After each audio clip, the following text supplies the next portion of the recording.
Уважаемые коллеги, друзья, гости нашего конгресса, мы начинаем работу в секции, которую организовала кафедра глобальной коммуникации. Секция называется «Коммуникативные практики в системе глобального устойчивого развития». Представлено несколько интересных докладов. Я предоставляю слово доценту нашей кафедры Ольгиной Людмиле Борисовне. Ее доклад «Образ будущего. Представление российских студентов». Пожалуйста, Людмила Борисовна. Добрый день, уважаемые коллеги.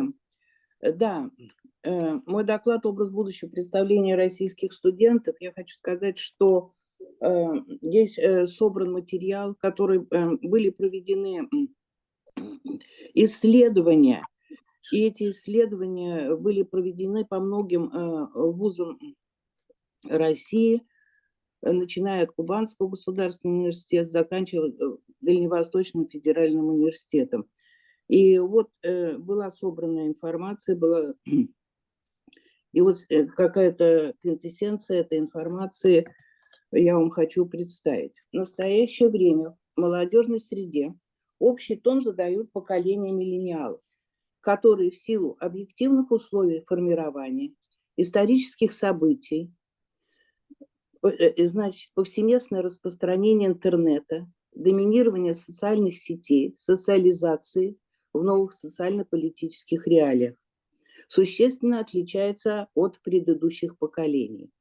Это поколение другого образа жизни и другого мировидения, и, соответственно, во многом другого видения образа будущего страны. Как отмечает ряд специалистов, выходя на арену общественной жизни, этого поколения означает социальный перелом. В свою очередь, образ будущего страны во многом определяет выбор молодежи, траектории собственного развития и жизненных стратегий. Участие в политической и общественной жизни является значимым фактором формирования у нее общероссийской национально-государственной идентичности, единения со страной или отчуждения от страны вплоть до желания покинуть эту страну. В этой связи особую актуальность приобретает поиск факторов, влияющих на трансформацию образа будущего учащейся молодежи. Исследования специалистов показали, что в отношении будущего страны учащаяся молодежь разделилась практически пополам на тех, кто смотрит с оптимизмом в свое будущее, и для тех, кто ощущает страх и неуверенность, иногда и безысходность. Половина молодежи не испытывает чувство гордости за страну, в которой процветает коррупция, отсутствует правосудие, нормальная медицина, хорошие дороги и наличествует огромное социальное расслоение. Обобщающий вывод специалистов об образе будущего страны в сознании учащейся молодежи следующий. Цитаты. «Скудный и упрощенный символический ряд. Отсутствие образцов гражданственности и объектов гордости за страну. Почти у половины респондентов свидетельствует о невысоком уровне гражданской самоидентификации учащейся молодежи и вызывает серьезное беспокойство, поскольку эти элементы лежат в основе конструирования идентичности нации.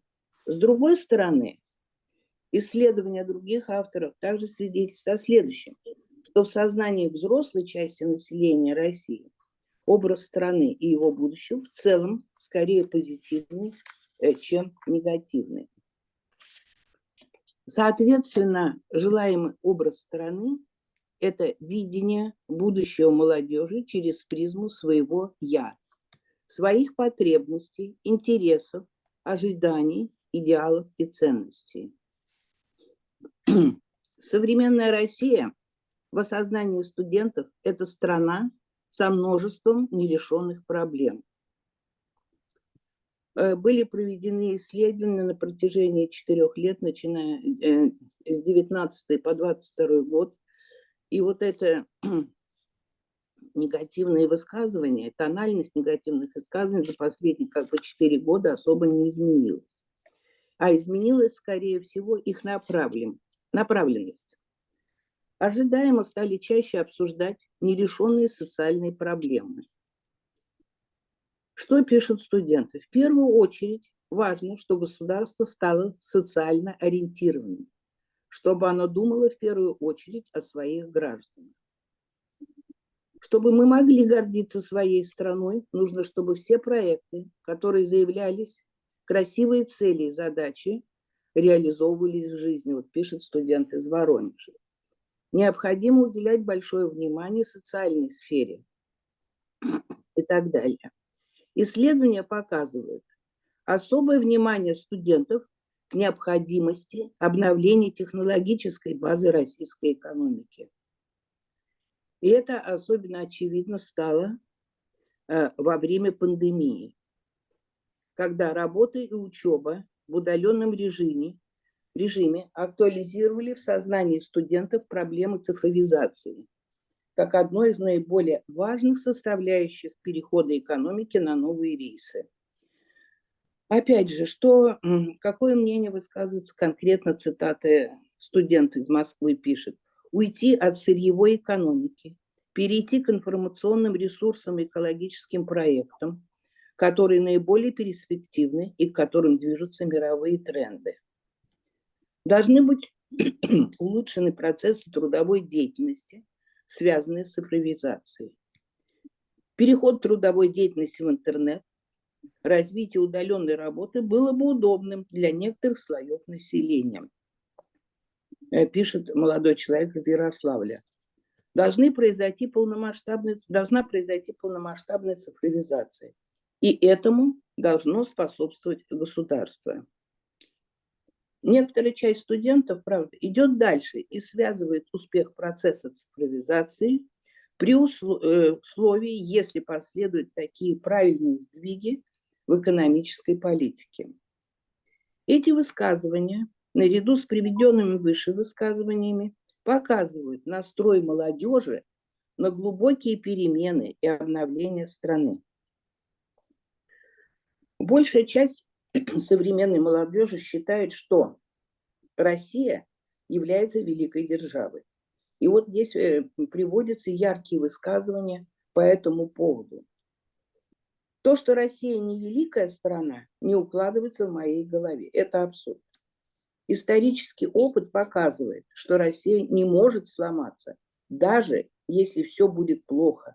Мы все равно встанем и пойдем дальше. Это и есть величие. Я не считаю Россию сверхдержавой, но то, что она великая, для меня лично, это однозначно. У России большая территория, большая страна, великая страна.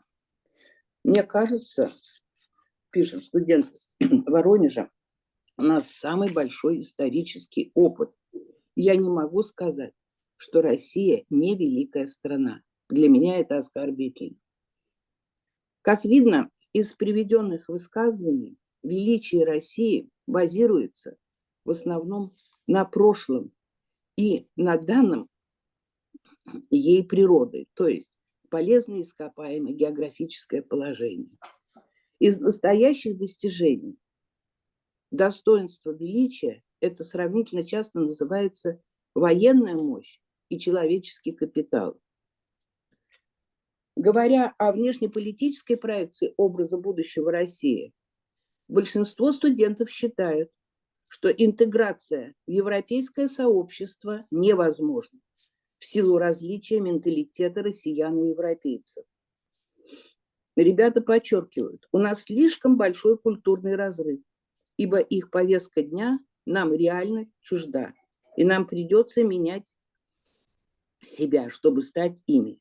Нам хотелось бы остаться самими собой. Или интеграция России в Евросоюз невозможна. Россия не может быть интегрирована никогда и не может быть похожа на страны Европы.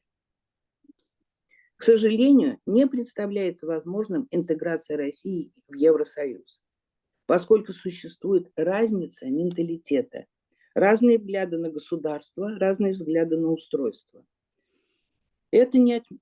Правда, это не отменяет возможности взаимодействия, культурного обмена, подчеркивает молодой человек из Воронежа. Сотрудничество желательно и необходимо. Конфронтации надо избегать, закрываться не надо, пишет девочка из Ярославля. И вот, обобщая все вышесказанное, можно сказать, что желаемая Россия будущего для студентов – это страна с национальной и с инновационной экономикой, в которой реально существует социальное государство. Страна, где торжествует принцип социальной справедливости, процветающая без бедности и нищеты, без коррупции, с развитой системой здравоохранения и образования, социально ориентированная, дающая возможность продвигаться молодежи. Страна для людей, в которой власть относится внимательно к своим гражданам и в которой люди могут высказать свою точку зрения. Россия – это великая держава, к которой с уважением относятся иные страны и народы. Подводя итог всего вышесказанного, можно сказать, что по всей совокупности полученных данных влияние, сложившейся в определенный отрезок времени ситуации в стране на формирование образа будущего студентов, можно констатировать, что наличная ситуация является значимым фактором трансформации у молодежи образа страны. Вот это, пожалуй, все. И спасибо большое за внимание. Спасибо, Людмила Борисовна. Уважаемые коллеги, какие вопросы к Людмиле Борисовне? Пожалуйста.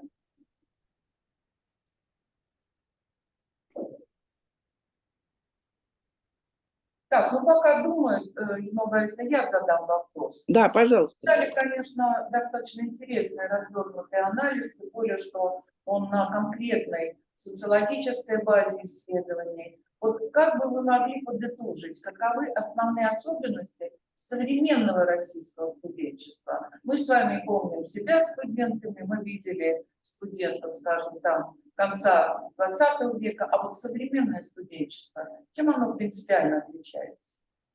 Ну, как я и сказала в самом начале, то, что в связи с развитием интернета, социальные сети, новые социально-политические реалии, все это совершенно это другое поколение по сравнению с нами. Вот фактически вот этим и определяется траектория поведения молодежи сейчас по сравнению с тем поколением, которым, ну, как бы мы с вами принадлежим. У них совершенно другие ориентиры. Они считают, что все должно быть цифровизовано. А с другой стороны, они более раскованы по сравнению как бы с нами. Потому что, как говорится, изменилась политическая ситуация в стране, естественно, изменилась. Я имею в виду, начиная с перестройки и когда была разрушена Берлинская стена. Поэтому у них совершенно абсолютно другое мышление. Хорошо, спасибо большое. Уважаемые коллеги, не появилось желание задать вопрос? Нет. Людмила Борисовна, большое спасибо за интересное сообщение. Я приглашаю к выступлению Алину Михайловну Белоусову, аспирантку нашего слушателя. Пожалуйста.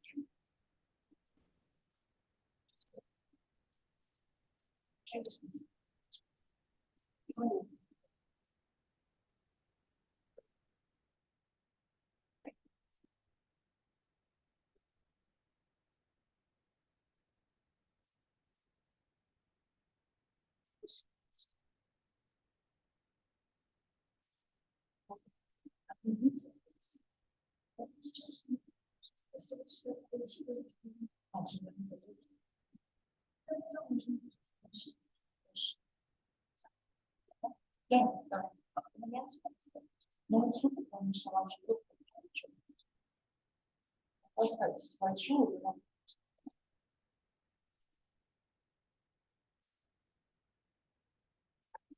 С вашего позволения начну. Тема моего доклада является шаг Америки в восстановлении развития системы медиа Республики Корея.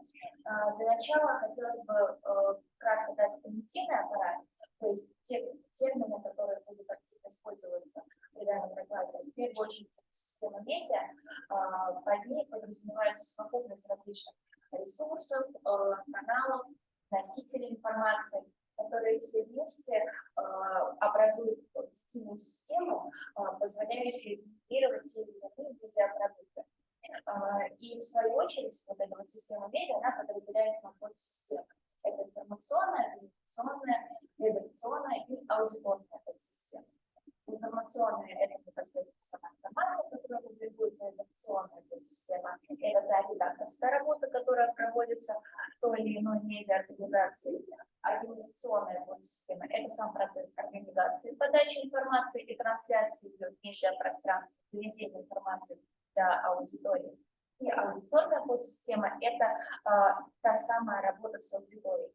И вот исходя из этих 4 подсистем, как раз таки и происходил анализ современной системы медиа Кореи и то, насколько сильно на нее повлияет Соединенные Штаты. В первую очередь следует сказать об основных этапах становления национальной печати в Южной Корее. Почему печати? Потому что, в принципе, все медиа, все СМИ Южной Кореи начали свою историю именно с печати. И тут знаково выделяется первый период, 1783 год, это создание первой печатной газеты «Концом Сухой». Следующий этап является достаточно значимым, потому что он пришелся на 1910-1945 годы, и это период колониальной зависимости от Японии. Казалось бы, да, колониальная зависимость от Японии. Но что интересно, уже в этот период прослеживаются первые попытки Соединенных Штатов Америки повлиять на медиасистему Южной Кореи. В частности, в 1936 году начинает выходить газета на английском. Это при условии, что это был период колониальной зависимости от Японии. Третий период – это период с 1948 года до 1987 года. Тогда как раз-таки произошло значимое событие разделения Кореи на северную и южную, и как следствие у нас образовалась уже 2 медиасистемы. Одна медиасистема Северной Кореи, другая медиасистема Южной Кореи. И следующий период – это с 1987 по настоящее время. Чем он отличается? Он отличается как раз-таки тем, что называется свобода слова, приверженность этим принципам, приверженность принципам демократии, то есть действие медиасистемы, ее функционирование по образу, который Соединенных Штатов Америки. В данном контексте необходимо отметить, что в период с 1960 по 1970 наблюдалось строгое цензурирование. Это было связано с тем, что Южная Корея только вставала на ноги после разрушительной войны, после периода японской оккупации, и система медиа была очень четко заточена под правительство. Однако в 1980 году произошло восстание в Кванчжоу, и как раз-таки это восстание послужило основной причиной, стало толчком для трансформации системы СМИ в том числе, и для того, чтобы модель функционирования медиасистемы Южной Кореи была максимально приближена к системе Соединенных Штатов Америки.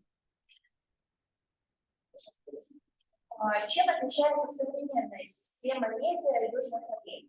В первую очередь, есть такие общие черты с системой СМИ Соединенных Штатов Америки, как доминирование крупных издательств и концертов.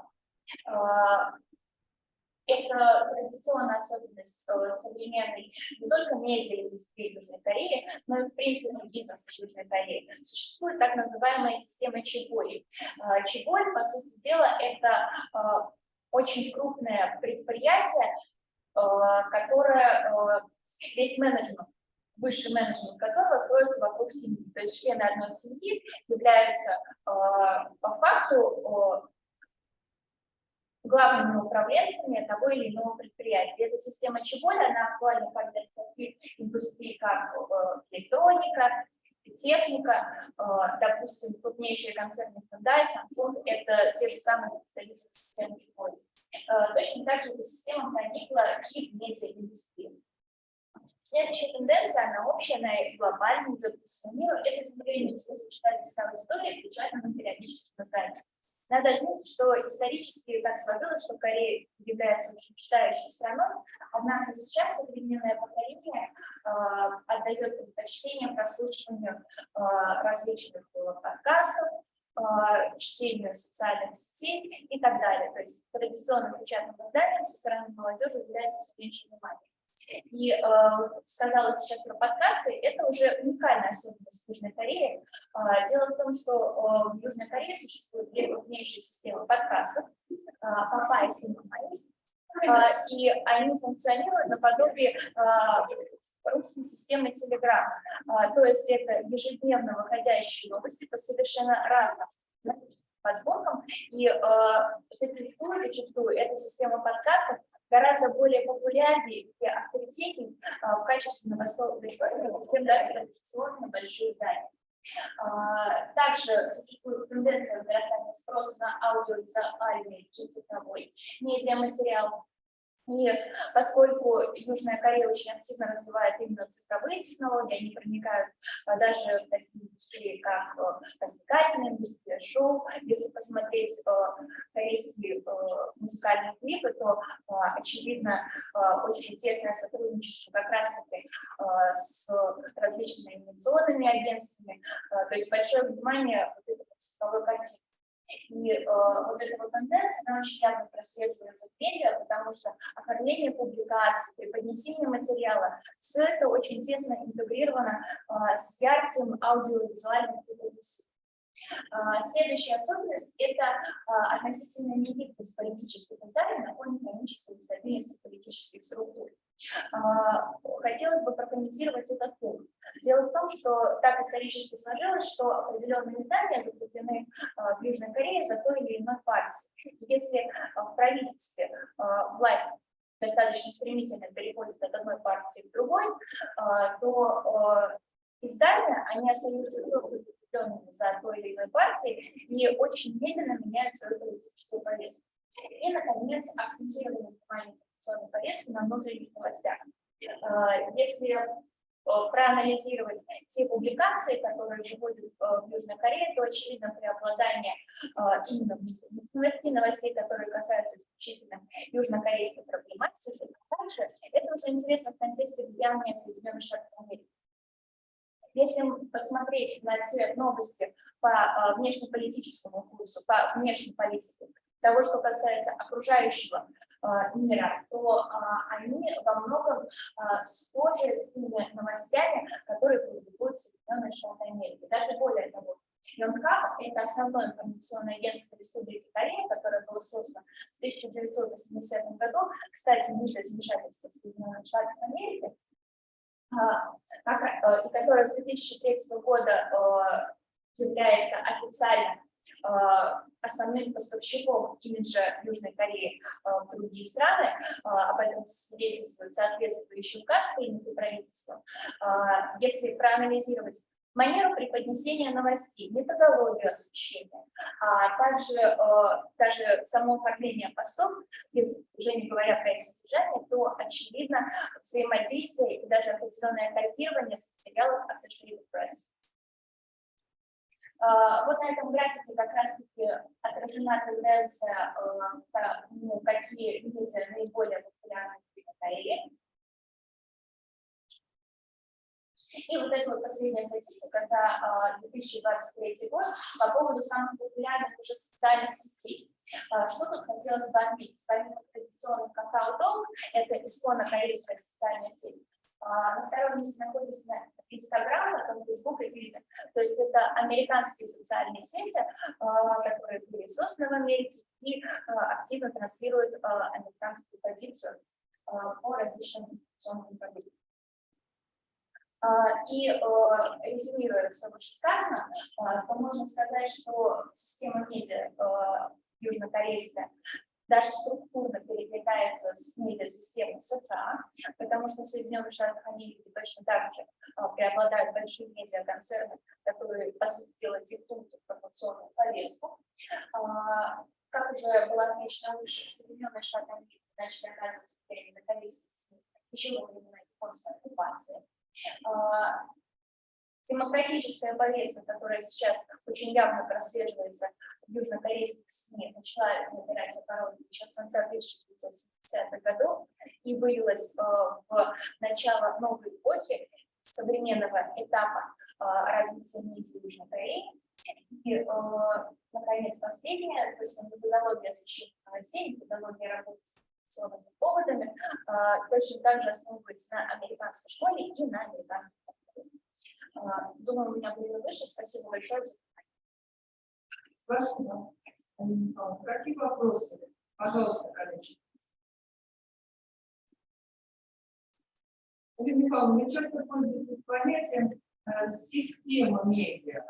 И вот чего мне не хватило в самом сообщении, много теорий о каких конкретных примерах. Вот какие крупные медиаконцерны, в какой сфере они работают. То есть как бы более, и вы говорили, вот сравнить они похожи. Тут тоже как бы это сравнение. То есть первый вопрос, что входит в ваше понимание в понятие система медиа? В понятие системы медиа Южной Кореи входит совокупность всех информационных изданий, в том числе и цифровых изданий. В самом начале давала определение в принципе системы медиа, информационных изданий, ресурсов, каналов, которые в совокупности своей... Понятно, а вот назвать? Нужно назвать крупнейшие акты, да. Это Filmhub, это крупнейшее информационное агентство. Такие крупнейшие издания, как Korean Herald и Korean Times. Также цифровые платформы Bravo и DAO. Если говорить про подкасты, которые набирают популярность, особенно среди молодежи, то это Папайс и Мамайс. Продолжать?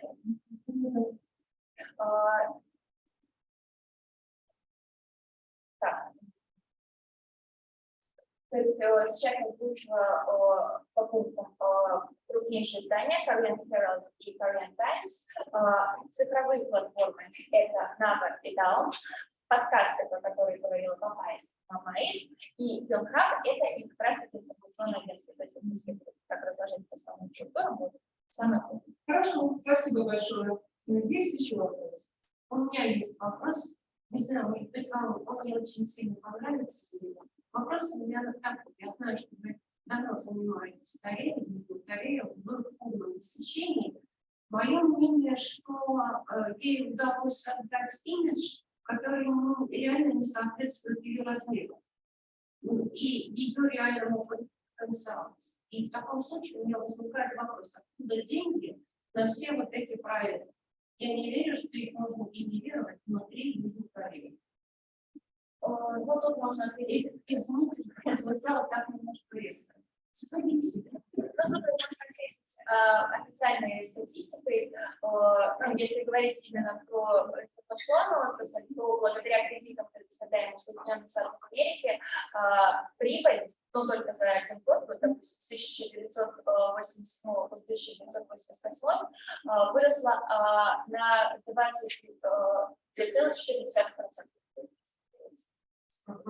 То есть я так понимаю, что изначально капитал давался Соединенными Штатами Америки, а потом, пока есть прибыль, она делилась между ними нужной пропорции. Ну да, поскольку это представитель частного бизнеса, там же функционируют такие практики, как акционерное общество, то есть как раз доли бюджета, допустим, если уходить немножечко в развлекательную индустрию, та же самая Hyatt Entertainment, это одно из крупнейших развлекательных агентств, которое является поставщиком музыкального контента, в том числе у него есть два подразделения, одно корейское, другое американское, и американская сторона является, в том числе и собственником этой компании.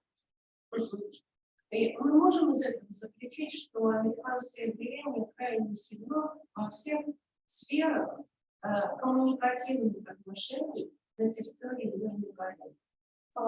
Ну, частично можно так констатировать, потому что вот, по результатам последнего исследования 2022 года в корейском языке существует 1643 самых основных бытовых слов, которые наиболее часто используются. И только 5% из этих слов являются исходно корейскими. Если 35% это обусловлено китайским влиянием, историческим развитием Кореи, то китайский язык влиял на корейский, это в частности иероглифы ханча, которые до сих пор используются в исторической науке при освещении какой-то сложной политической проблематики, то в последние десятилетия идет очень активное заимствование слов именно из английского языка. И корейские лингвисты нередко отвечают о том, что заимствование иногда происходит даже в том случае, когда нет необходимости, когда уже существует исконно корейское слово, но из-за того, что английский вариант кажется более престижным, более авторитетно звучащим, в практику языкового входит именно калька английского. Это понятно. А в связи с этим нет такого сейчас разделения, насколько я понимаю, у них все-таки иероглифическая система, правильно?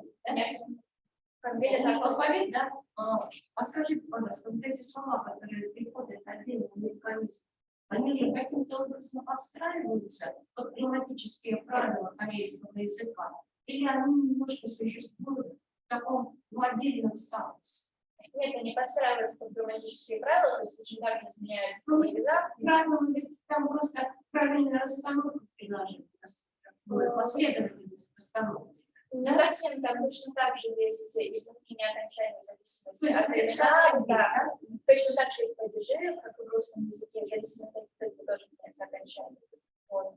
Так что... И скажите, пожалуйста, какой процент работающей аудитории охвачен как раз вот такими вот современными трендами, которые демонстрируют медиасистемы сейчас в Корее? Рабочих? Я почему спрашиваю? Потому что я знаю, что это очень развитая такая страна, государство, но тем не менее, вот корейская волна, там, какие-то фестивали, которые мы знаем, проводятся на территории Южной Кореи, они показывают, что, несмотря на очень сильное глобальное влияние, у них есть тренд все-таки на сохранение определенных своих ценностей. Ну, я в этом права, правильно? Да. Да. Вот. И в связи с этим у меня возникает вопрос. Вы назвали определенные медиасети, какие-то каналы, через которые проводится эта информация. Какой процент населения, молодежи, среднего возраста, в это во всем вовлечены? Очень высокий. Я не требую статистики, но в целом, наверное, впечатление уже здесь сформировано. Но в Корее наблюдается определенный конфликт поколений, потому что если молодежь, она очень ориентирована, в том числе и из-за того, что активно пользуются социальными сетями, которые были названы в Пише, очень ориентирована на такую, ближе к проамериканской повестке, да, то население, которое ближе к среднему возрасту, особенно пожилое население, из-за демографической ситуации в Южной Корее процент этого населения растет, они, конечно, более консервативны, менее настроены вот на такой прогрессивный лад, и у них, конечно, вызывает недовольство и вот такое вот активное внедрение иностранного лексикона в родной язык и пренебрежение какими-то культурными ценностями Южной Кореи. Ну, допустим, из последних больших скандалов было на телевидении. Дело в том, что в Южной Корее считается неприличным, когда у женщин, даже прилично немножечко приоткрыто, то есть закрытая одежда, это считается приличным, все, что уже выше, это уже не очень хороший тон. Из-за того, что пытаются следовать американским тенденциям, выходить в том числе и на американский рынок, понятное дело, что меняется и, скажем так, оформление всей этой продукции развлекательной, то есть это костюмы, это то, как одеваются ведущие, актрисы и так далее. Был большой скандал, потому что выпустили передачи на что-то подобие российского «Дома-2», где такие вот более традиционные ценности на Корее, манеры поведения женщин в обществе, они нарушались, и то есть там даже были протесты, создавались петиции на открытии шоу, потому что считалось, что оно оскорбляет чувство населения Южной Кореи.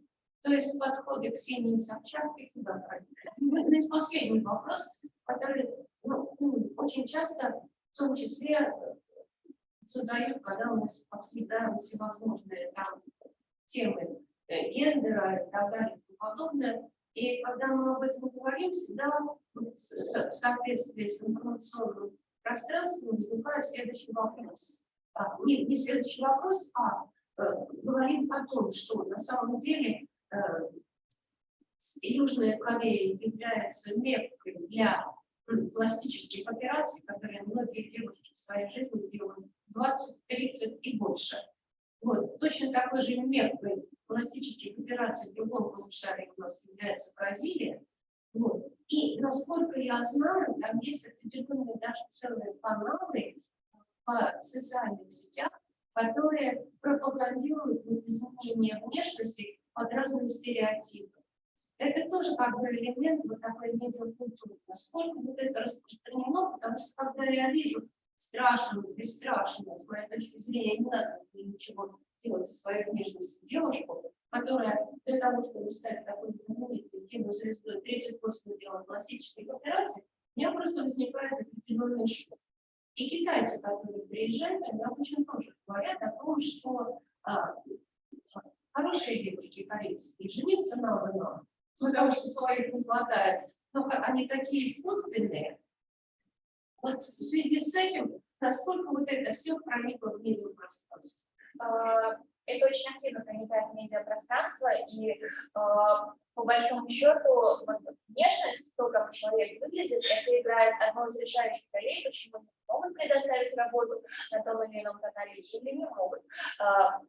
Ну, то есть, поскольку в Корее это, в принципе, уже интегрирует в культуру, есть определенный культ внешности, то есть там продвигается точка зрения, то есть то, что продвигается, она уже сформирована, о том, что человек должен быть красивым. То есть вот, внешность человека – это его отношение к обществу. Если человек позволяет себе быть некрасивым, то есть не соответствует с тем стандартам красоты, которые приняты в этом обществе, значит, он проявляет к нему уважение. И это может послужить причиной, например, в отказе приема на работу. И это… Не стиль одежды, а именно даже что… Да, даже именно то, как человек выглядит.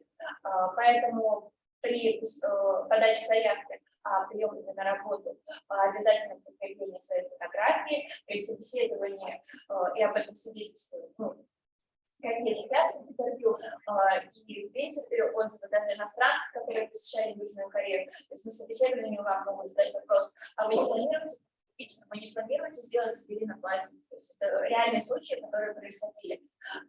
И вот подобное в том числе и вызвано теми образами, которые навязывает сама медиаиндустрия. То есть тут обратный процесс, не то, что эта практика проникла в сферу медиа, а то, что уже медиа сама, эта отрасль выступает транслятором этих идеалов и навязывает такую точку зрения. Но это уже элемент переформатирования сознания идет. Да, спасибо. Спасибо. Алина Михайловна, ваши ответы на вопросы прекрасно дополнили ваш теоретический доклад, потому что ясно, что вы в теме, владеете материалом. Так что желаем дальнейшего успеха. Спасибо большое. Да, специализация. Пожалуйста, слово предоставляется. Вопросы, по-моему, есть или комментарии? Кто-то говорил. Уважаемые коллеги, есть вопросы?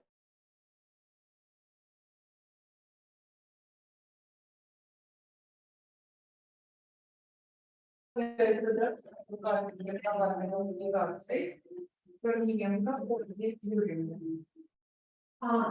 Это да?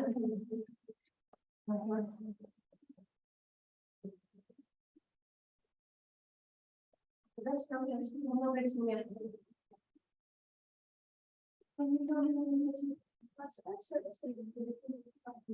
Не, проще на компьютере всегда бывает. Давайте.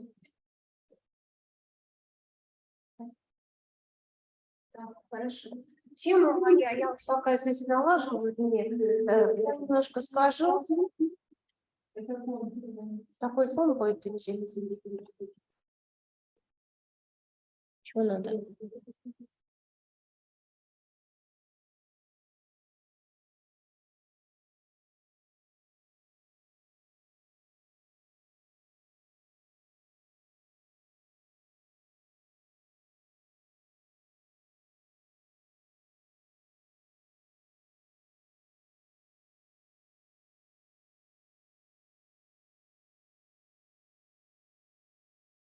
Там есть достаточно много, с моей точки зрения, опасных элементов, как, например, индивидуальная подстройка читающего и понимание его сферы твоей как бы психологии, я бы даже так сказала, даже несмотря на то, что у тебя есть право выбора.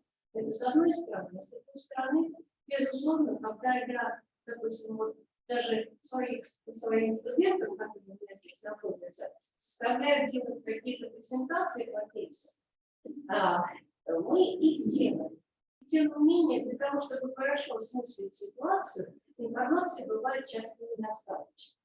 И вот эти интерактивные книги, благодаря системе сегодняшней,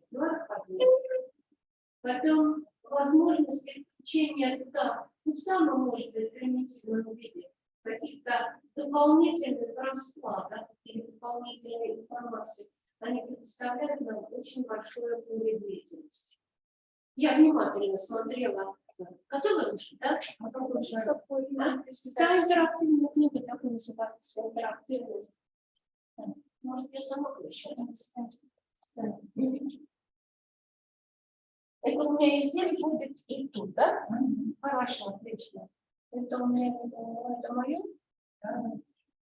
Матушка.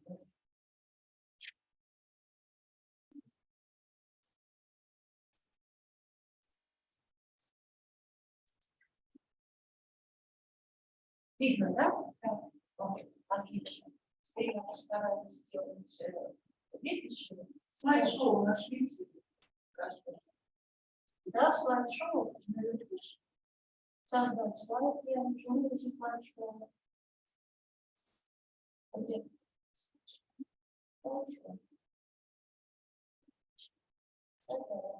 Все. Значит, ну, тут я показываю относительно того, что это происходит. И так как я всегда еще обращаю внимание на финансовую сторону, я сразу скажу, что это все как бы безусловно недешево. И когда начинаешь смотреть, допустим, какие-то элементарные книги, в которых есть элементы интерактивности, которые я попозже тоже про это расскажу, они, допустим, их стоимость, вот, без всяких скидок, она идет вот, в самых небольших тоненьких таких книжек, она идет на уровне 400-600 рублей. Когда же мы говорим о книгах, которые являются интерактивными со всевозможными кодами и возможностью подключения диска, это бывает уже на уровне где-то 6000. А когда мы говорим уже, я попозже говорю, целые установки, которые позволяют тебе активно использовать все интерактивные установки, это, извините меня, все уже на уровне 300 000 и выше. Я вот для себя это все рассматриваю с этой точки зрения, для того, чтобы подумать, какие у нас есть возможные варианты. Ну, буквально несколько слов относительно того, что же такое вот современная интернет-технология. Безусловно, они нас заставляют совсем по-другому рассматривать возможности использования разных средств информации. Но мне кажется, что вот книга, как определенный такой источник знаний, она никуда не должна уходить. Но то, что она будет видоизменяться, это 100%. И вот первые интерактивные книги, которые стали появляться, они стали появляться, как правило, на территории Франции и Британии, это было давным-давно. Это было сделано изначально для детей. И там использовались те технологии, которые потом просто были оцифрованы и часто используются во время интерактивных сенсорных изданий.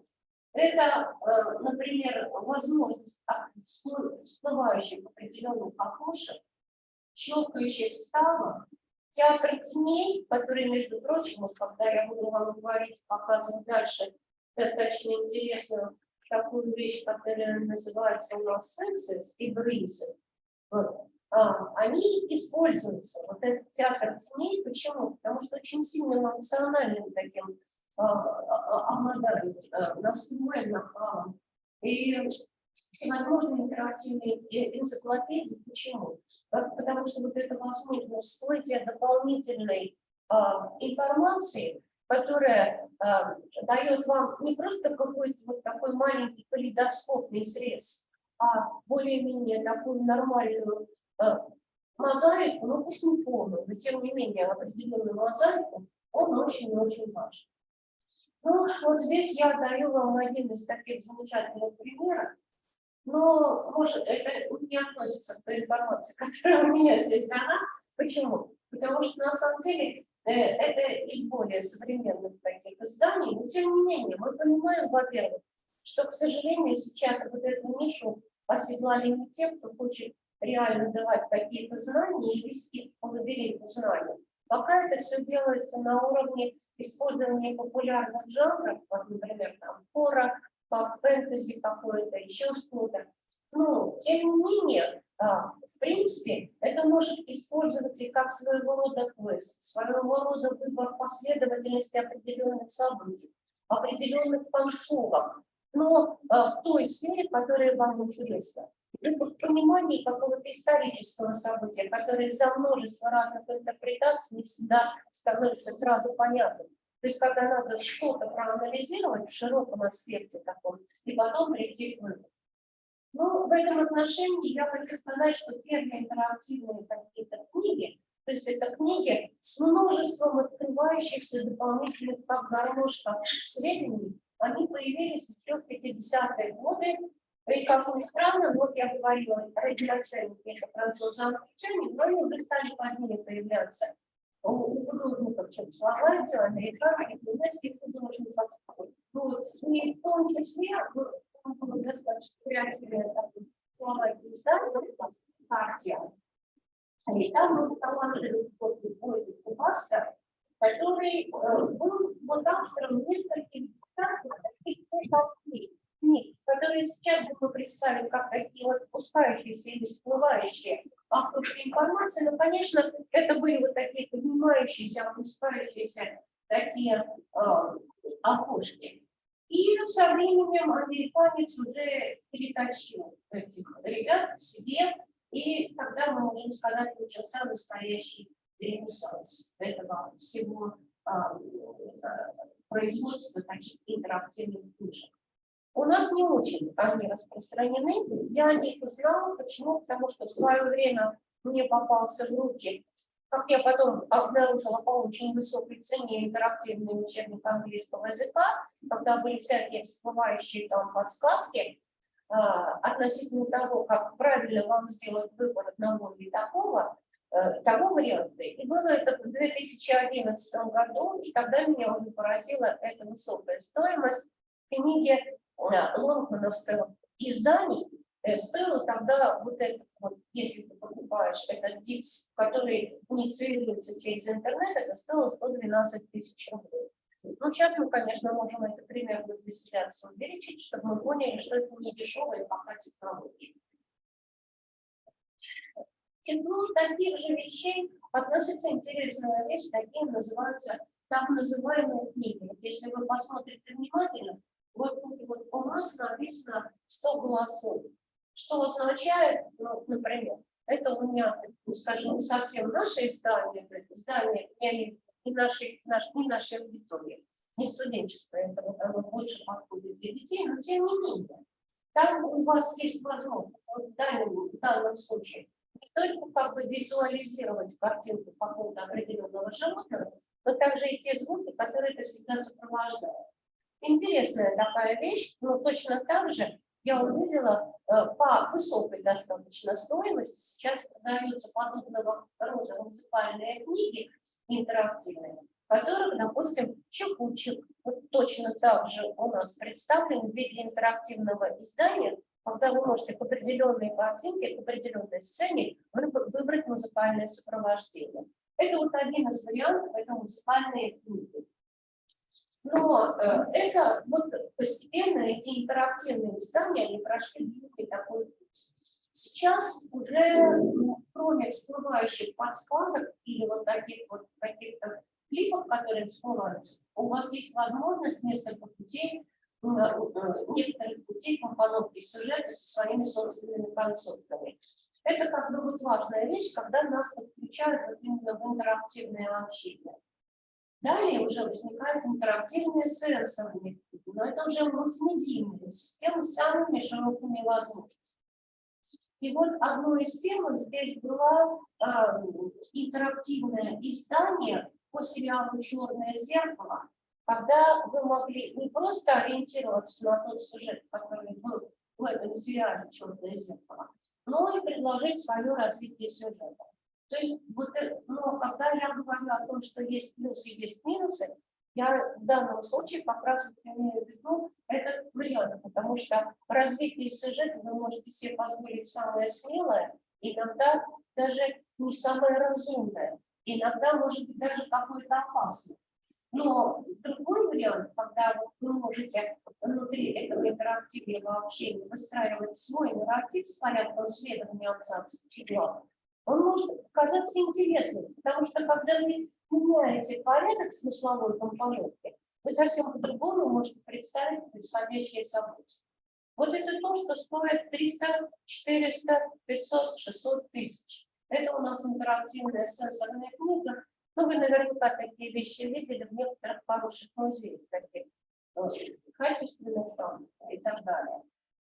Там мы можем разные, вы сами увидите, что там, кликая на определенные окошки, можно увидеть целую массу возможных продолжений, а также там есть варианты аудио и видео даже кода.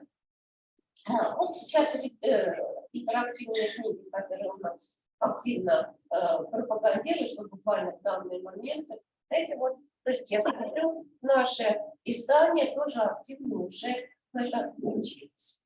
Вот сейчас я хочу немного поконкретнее поговорить с вами относительно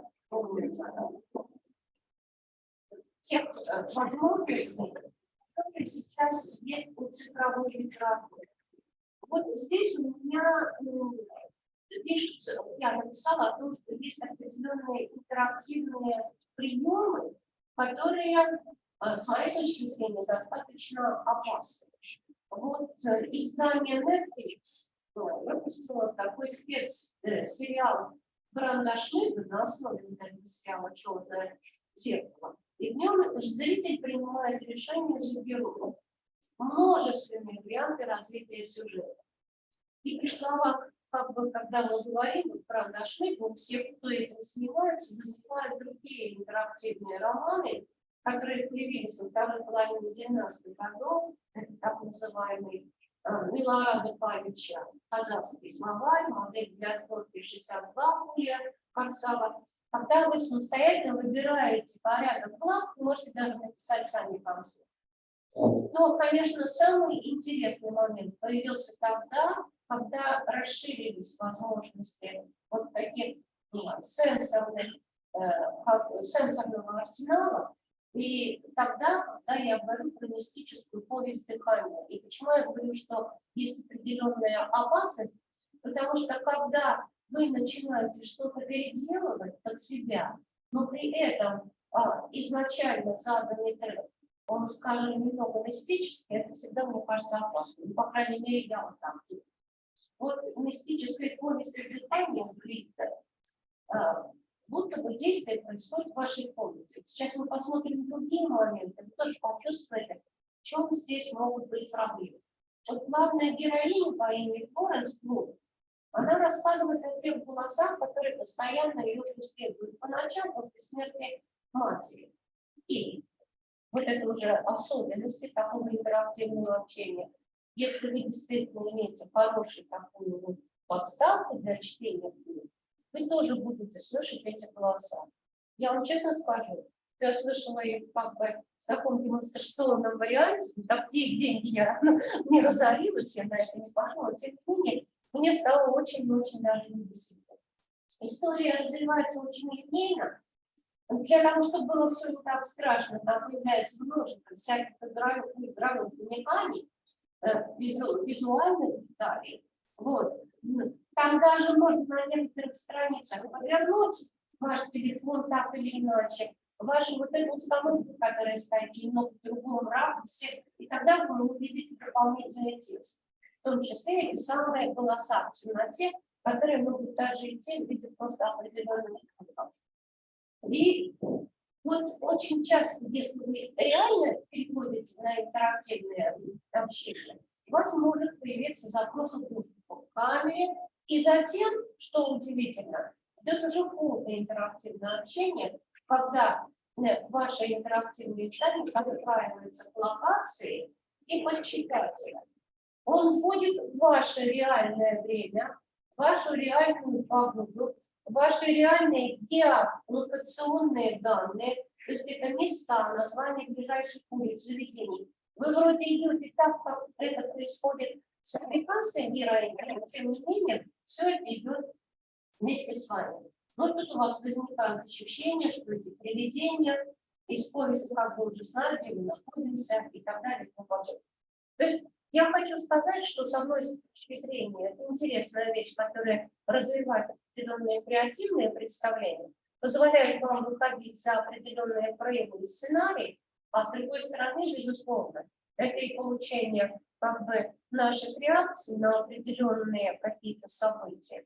И помимо всего прочего, это развивается таким, ну, как бы дает возможность для всевозможных цифровых изданий получить ощущение, понимание того, какие чувства, какие эмоции вызывают то или иное событие. И даже совсем не обязательно проводить социальные опросы.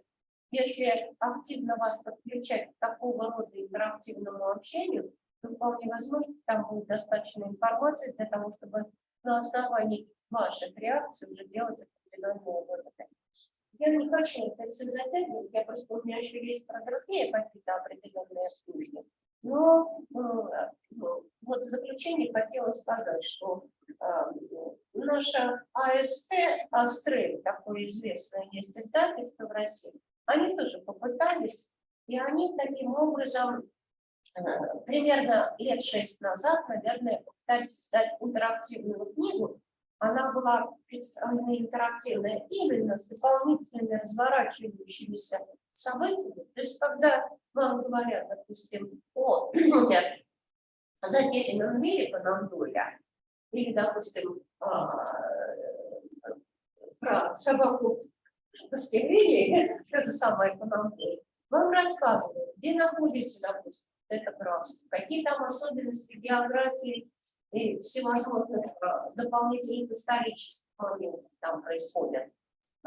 Кроме всего прочего, там дается масса информации о том, какая есть генеалогическая разница между, допустим, герцог британский пэр, допустим, это граф и баронет, и какие это дает возможности. То есть дается такая достаточно широкая картина. Они там говорили, что у них ушло 4,5 года на создание этой книги, и там работал авторский коллектив порядка 10 человек, там 10-12 они обычно называют. И отдельные моменты были снабжены также QR-кодами. Закончить я хочу тем, что, в принципе, мне бы хотелось такой у нас проект запустить у нас на кафедре относительно того, чтобы вот учебник, который вот у меня есть, он тоже давал вот, не те минимальное количество информации, которые я даю, и которые прошло от студентов в виде всевозможных презентаций, а целую массу вот дополнительных сведений.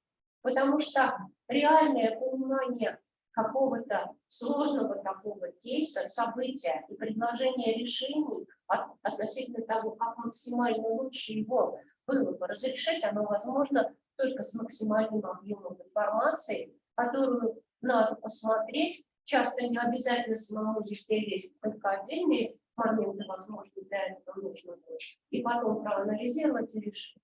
То есть пусть информация нам дается в максимальном объеме, а нам надо развивать свои критические, аналитические навыки.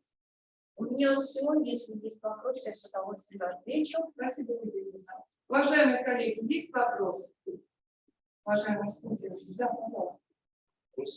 Если получится понизить стоимость производства, то уже окончательную стоимость торгового магазина. Как вы думаете, есть ли у них потенциал для развития, для входа в массовое потребление населения? Вы знаете, вот эта компания Netflix, про которую я говорила, и которая в свое время активно пыталась продвигать их на нашем рынке, сейчас я вот не знаю, прихода с ними не имела никаких отношений. Они сказали, что, допустим, в школьной системе очень сильно заинтересовались и ее рассматривают на уровне учебника и энциклопедии. Потому что в учебнике мы даем основную информацию, правильно? Ну, представьте учебник истории 8-9 класса. Ну, все, я думаю, могут это представить. Там дается основная информация. Она часто бывает округленная, потому что вам дают одну точку зрения, такую принято. А если у нас будет дополнительная информация о том, что, допустим, Александр Невский делал в тот или иной период, относительно тех заметок, которые он делал при путешествии из Новгорода в ставку Чингисхана, которая находится 300 километров к югу, примерно сегодняшнего Иркутска. Понимаешь, это, конечно, не все этим будут пользоваться, но пользуются. Вот Министерство нашего образования 4-5 лет назад, оно интересовалось очень сильно. Они рассматривали, конечно, вот не такие сложные варианты повышенной стоимости, они рассматривали именно варианты активного использования QR-кодов, которые тоже может дать определенную подсказку, но и для нас, я считаю, это пока выход, потому что я смотрела сама, как можно сделать этот QR-код, насколько это дешево, потому что денежный вопрос нельзя никогда скидывать. В принципе, там пишут, что можно сделать самому, но вот я не чувствую в себе такого потенциала. Материал как бы подобрать интересный можно, и не только вот визуальный, но и аудитивный, что, мне кажется, для нас важно в процессе обучения вот профессиональному английскому языку. И именно видеоряд, это все можно сделать. Но вот как это все подключать к QR-коду, я вот не такого уровня, что я это могу сделать. Но я считаю, что системой обучения, особенно вот если они начнут со школы, потом перейдут в вуз, это неплохой такой потенциал, потому что это нам позволит отойти от калейдоскопного мышления к мозаичному мышлению. Но это моя позиция. Спасибо. Есть еще вопросы? Да, пожалуйста. Спасибо большое. Такой вопрос как раз таки связан с чтением. Я думала с бюджетом. Понимаю точку зрения, что книги, сам процесс чтения, анализа текста, он развивает, особенно вот у детей, у молодежи, как раз таки воображение, навыки анализа, навыки там, пространственного мышления. Вот если речь идет о чтении таких интерактивных книг, когда раскрываешь, и тут одно, второе, третье, то есть это как целый микрофильм, как такая картинка, каким образом это влияет на процесс мышления, активной способности? Мне кажется, что вот эта вот замечательная подставка за 600 000 рублей, которая стоит, она, в принципе, не очень сильно нужна. Знаете, почему такое, у меня такое мнение? Потому что вот, которые оттуда будут до тебя доходить, вот видео какой-то ряд, даже определенные какие-то звуки, которые тебе будут предлагаться, они, естественно, будут не очень хорошо тобой восприниматься. Знаешь, конкретно почему? Потому что они же рассчитаны на эмоциональную сторону. То, что ты спрашиваешь, я так понимаю, тебе все-таки хочется ответ увидеть о логической какой-то стороне, о критической и так далее. А здесь будет сторона развиваться эмоционально. А теперь я вам хочу сказать, что когда мы говорим о развитии определенных каких-то эмоциональных откликов, которые как раз позволяют доставить информацию вот здесь, да ладно, какой-то такой элемент, то мы говорим о том, что фильм, который ты посмотрел на своем айфоне, он не сильно влияет на твою эмоциональный отклик. Который ты посмотрел через телевизор, который вот так вот у тебя находится, ну, перед тобой вот так стоит, он тебе больше дает вот такого эмоционального настроя, эмоционального накала. А если ты пойдешь смотреть тот же самый фильм в кинотеатр, и у тебя изображение будет передаваться не вот так вот, теперь понятно, почему я об этом говорю, не вот так будет передаваться, а будет проходить через сзади откуда-то, вот тогда очень сильный эмоциональный настрой. Я думаю, что если я вас спрошу, какие фильмы вам лучше запоминаются, которые вы смотрите, когда едете у себя на мобильном телефоне или когда вы тот же самый фильм посмотрели в кинотеатре. Небо и земля, конечно, вот эти ощущения. Но когда мы хотим не эмоциональный отклик, а когда мы хотим именно просмотреть максимум подготовленной информации, сравнить ее, отфильтровать самому. Ничего плохого в том, что тебе уже предлагают какие-то готовые материалы, в этом ничего нет. Спасибо. Есть еще? Если нет, Ольга, можно я задам? Да, пожалуйста. Я как бы развиваю вопрос, который задавали Михаилу. Ведь одно другого не отрицает. Маленьким деткам можно давать материалы на развитие воображения, поэтому психологи говорят, что малышкам не стоит покупать красивые куклы, потому что называется тряпочную, закрутить, там, или улицу пишить, не развивает воображение. И вот эти электронные книги, как я поняла, вы обрисовали будущее. Сейчас, к сожалению, или ситуацию, да, и те проблемы, которые возникают. Но вы и я автор книг, и издательства нам делают электронную литературу. Поэтому ребята пользуются электронными библиотеками, как раз издательств. Если книжка стоит 1000, то пользование вот этой электронной библиотекой, действительно много дешевле. Можно на раз купить, можно там постоянно приобрести какой-то абонемент. Но когда издательство меня попросило дать картинки, дать видео, я надеялась, что они сделают интерактивно. Или толпа фотографий появилась в развернутом виде с комментариями. Ой, нет, все, 3 позиции. То есть книжка осталась отстраненной. Но в то же время мы с вами знаем, что мы живем в то время, когда появляются новые профессии. Вот как мы своих детей гоняем, сидишь у компьютера, это же мысленное времяпрепровождение, эти игрушки непонятные, все ваши принцы. Да, сейчас, простите, это профессия, очень прибыльная. Проводите международные соревнования. МГУ готовят для этой отрасли. И вот если к ней обратиться, там есть один из старых таких как бы игр, старых игр, когда действительно интерактивный шлаг. Это был и текст, это была картинка, вы выбирали себе сюжеты. Вот как вы думаете, что выстоит? Интерактивная книга или вот этот игровой контент? Учитывая. Людмила Петровна, можно я отвечу вам немножко издалека? И отвечу я вам, взяв за основу одно из произведений Айзека Азимова, такого известного американского фантаста, который называется «Nine Tomorrows» – «9 завтра». Там сюжет такого типа, что один молодой человек, которого запустили в кабиночку в 7 лет, прогнали через мозг все правила арифметических действий, там определенных более сложных математических действий, в другой кабинке алфавит, получив вот изначально весь этот багаж, он продолжает учиться, учится до 17 лет, и никто ему не разрешает выбирать то, кем он хочет быть. Потому что в 17 лет у него будет новое тестирование, и тогда его уже будут вот этими интерактивными вещами нагружать очень-очень сильно. И в результате получается общество, в котором есть профессиональные носильщики, профессиональные художники, профессиональные сценаристы и так далее и тому подобное.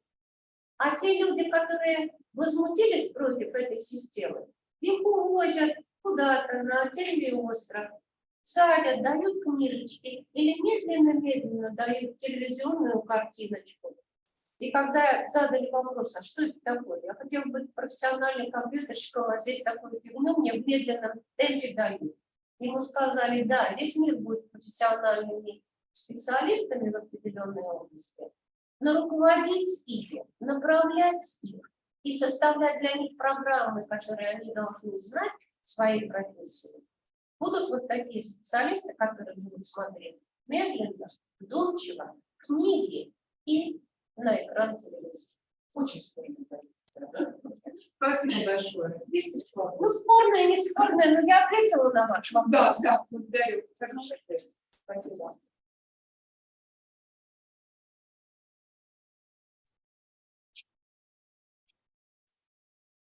Сейчас Ольга Юрьевна себя вытащит. Извините.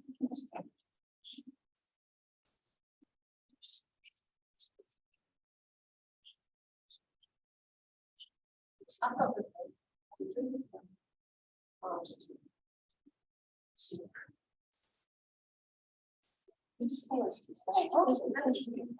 Спасибо. Извините, что все слушали.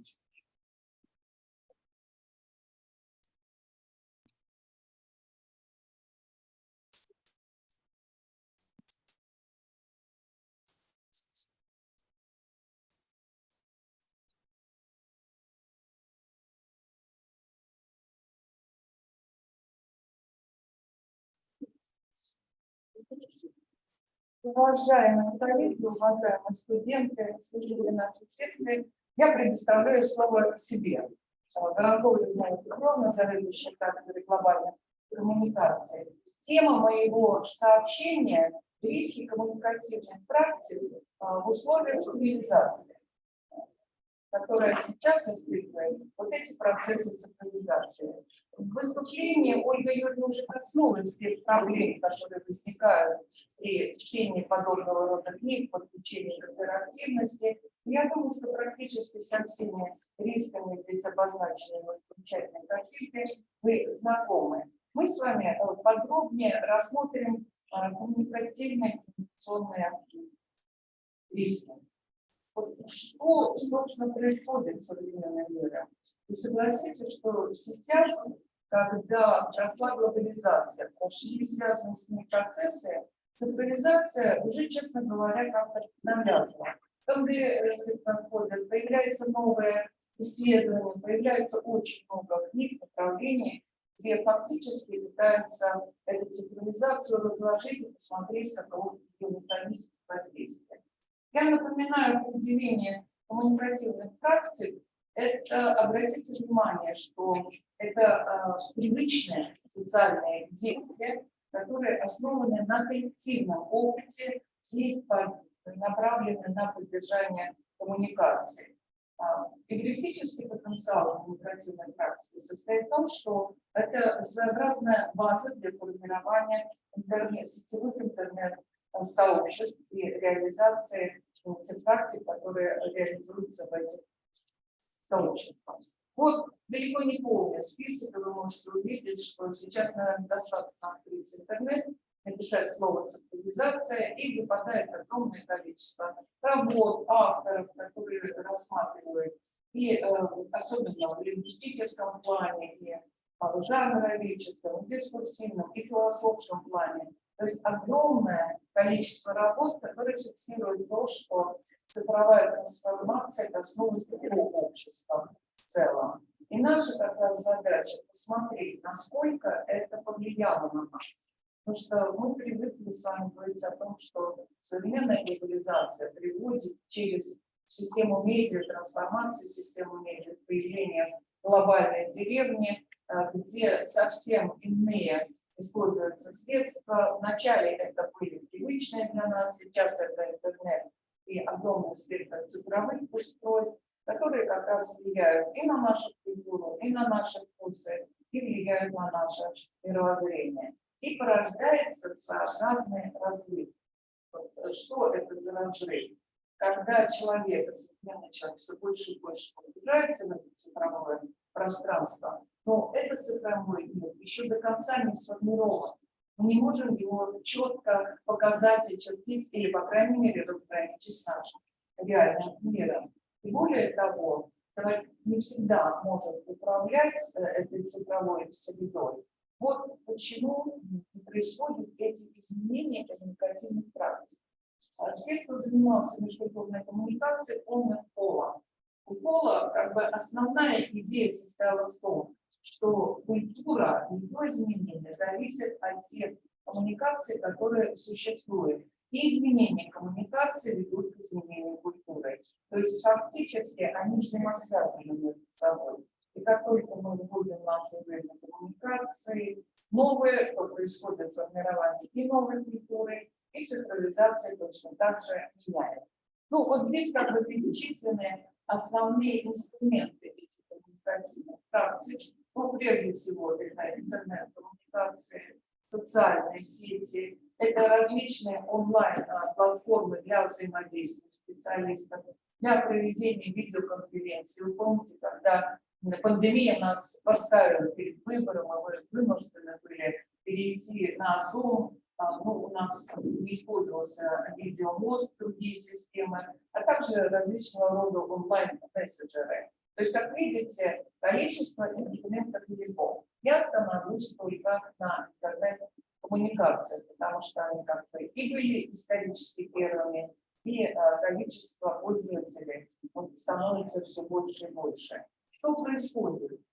Прежде всего, мы с вами можем говорить о том, что интернет-коммуникации приводят к обезличению человека. Вот это своеобразная анонимность общения. Проблемы, которые здесь возникают, может быть, хорошо вам уже известны, но факт остается фактом, что человек теряет как-то свою самость, человек может подать себя совершенно в любом виде, и это, к сожалению, реально. Второе – это своеобразная такая свобода. Мы всегда можем войти в этот мир, мы всегда можем погрузиться в него, точно так же, как трясущимися руками игроман подходит как раз к компьютеру для того, чтобы погрузиться, доиграть во всех различных играх.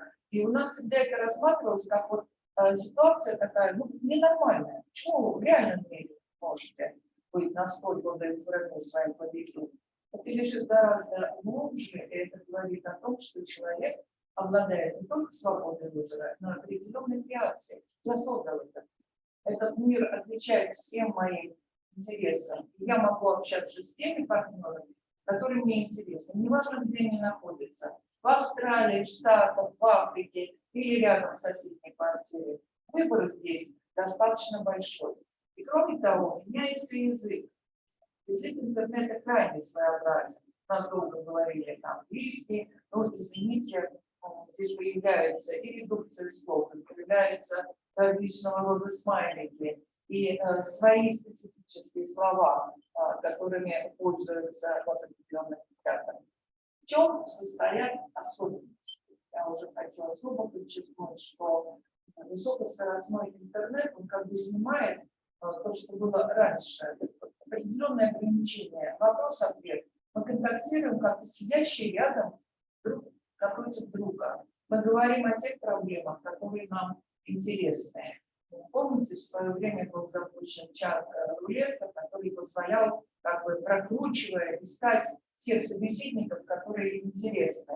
Человеку не хватает сейчас общения, живя в реальном мире. Он закрыт либо в студенческих аудиториях целый день занятия, либо потом в офисах закрыт, или же, простите, в той же квартире. То есть человек не получает того, что он получал в глобальной деревне, то, что он получал в реальной деревне.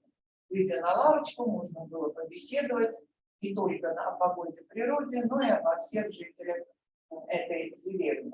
Анонимность тоже в чем-то снимает барьеры, потому что очень многие люди стесняются подойти, боятся начать разговор в реальном мире. А здесь перед нами как раз мы можем выбрать собеседника и говорить с ним открыто о каких-то проблемах. Если не получается контакт, перейти к следующему. И в этом смысле мы равноправны в этом цифровом мире и общении, какое возникает. Вот именно интернет-коммуникации дают возможность не описывать свои чувства. Они иногда бывают разные. Вы отлично знаете, нравится молодой человек или девушка, то согласитесь, что она может нравиться не одна. Вот как выразить это отношение к одной девушке, к другой девушке. Это надо думать, понять, прочувствовать. А здесь можно проще, есть своеобразная редукция. Отправил смайлики, букетики, какую-то замечательную информацию. Можно проверить, каков будет отклик. И только отклик позволит вам определиться вашим чувствам. Ну и, безусловно, манера поведения. Она тоже может меняться. Вспомнив хотя бы те же интернет-коммуникации, может быть, матча, или наоборот проявлять себя как степенные исследователи, ученые.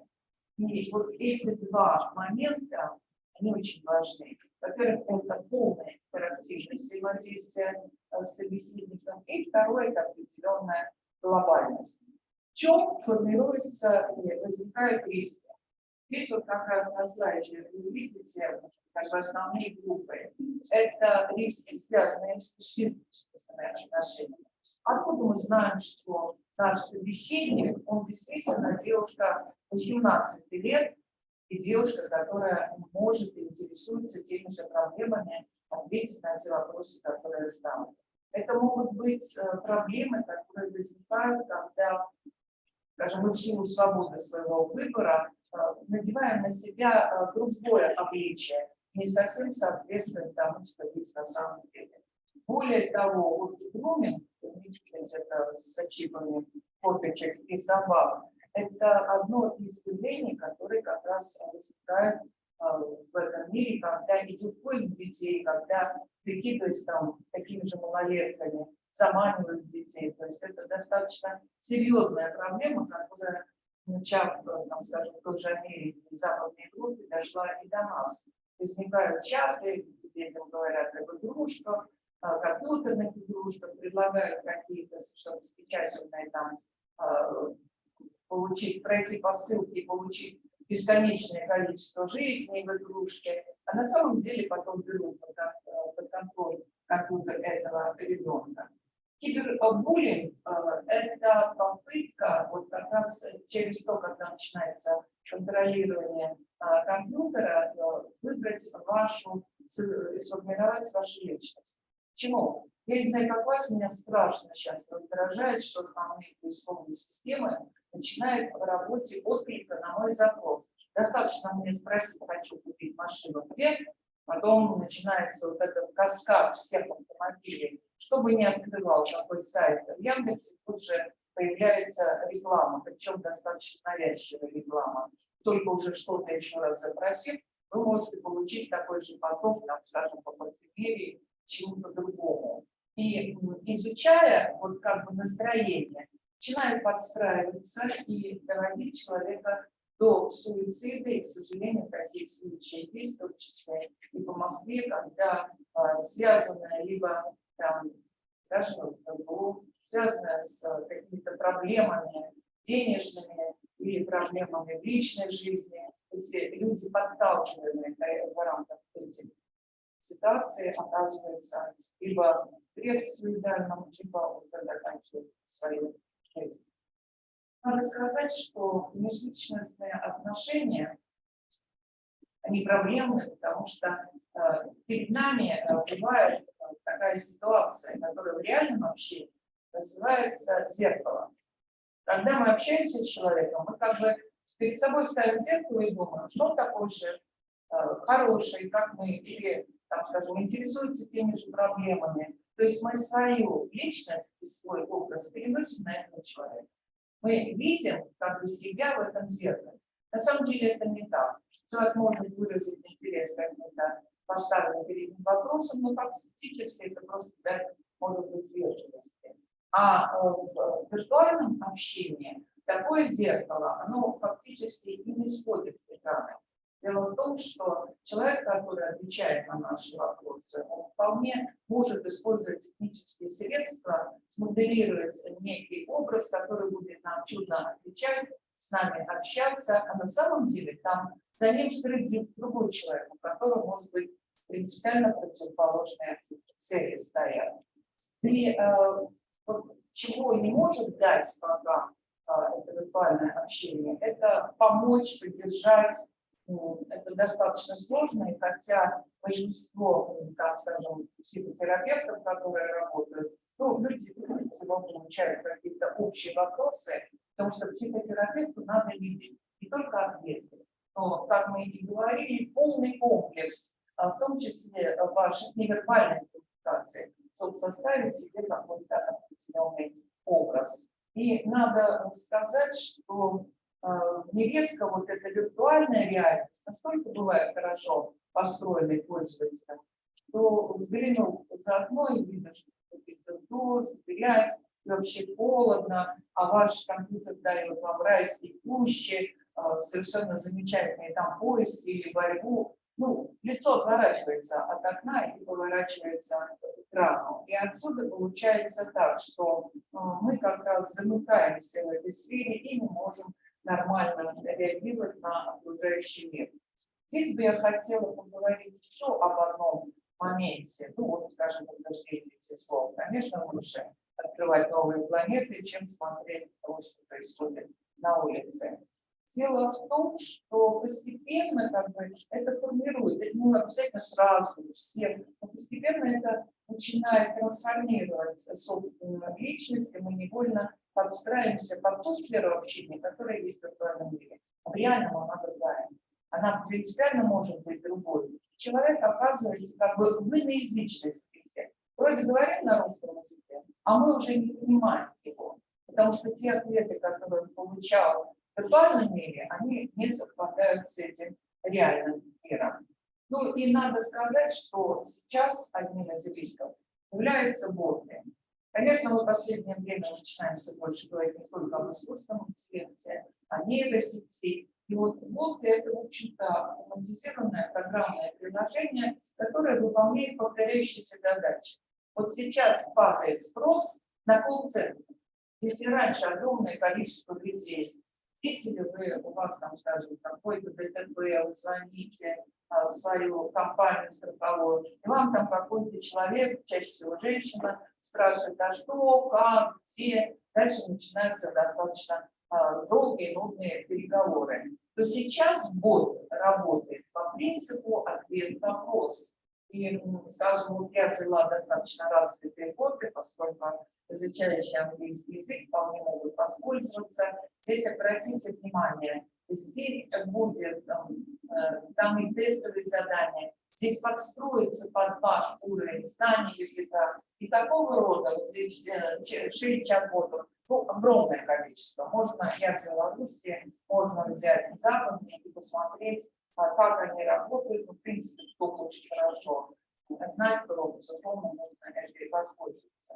Но есть вот такие простенькие, они, к сожалению, почему-то у меня получились без звука, поэтому я просто покажу. Там, где вы пытаетесь выйти, там, скажем, Озон или какая-то другая торговая система, задать вопросы, помощь, вы начинаете общаться с ботом. Вам появляется, вы пишете вопрос, вам появляется ответ, но в последнее время все чаще и чаще бот начинает звучать. Вы задаете вопросы, уточняющие еще вопросы от бота, а потом говорят, вас переключат на оператора. И тогда уже может подключиться человек. Может, подчеркну, потому что сейчас огромный процент вот этих телефонных мошенничеств связан как раз с ботами. Вы берете трубку незнакомую и послушайте, ничего, какое-то время тишина. И вы начинаете как отвечать? Да, вас слушают.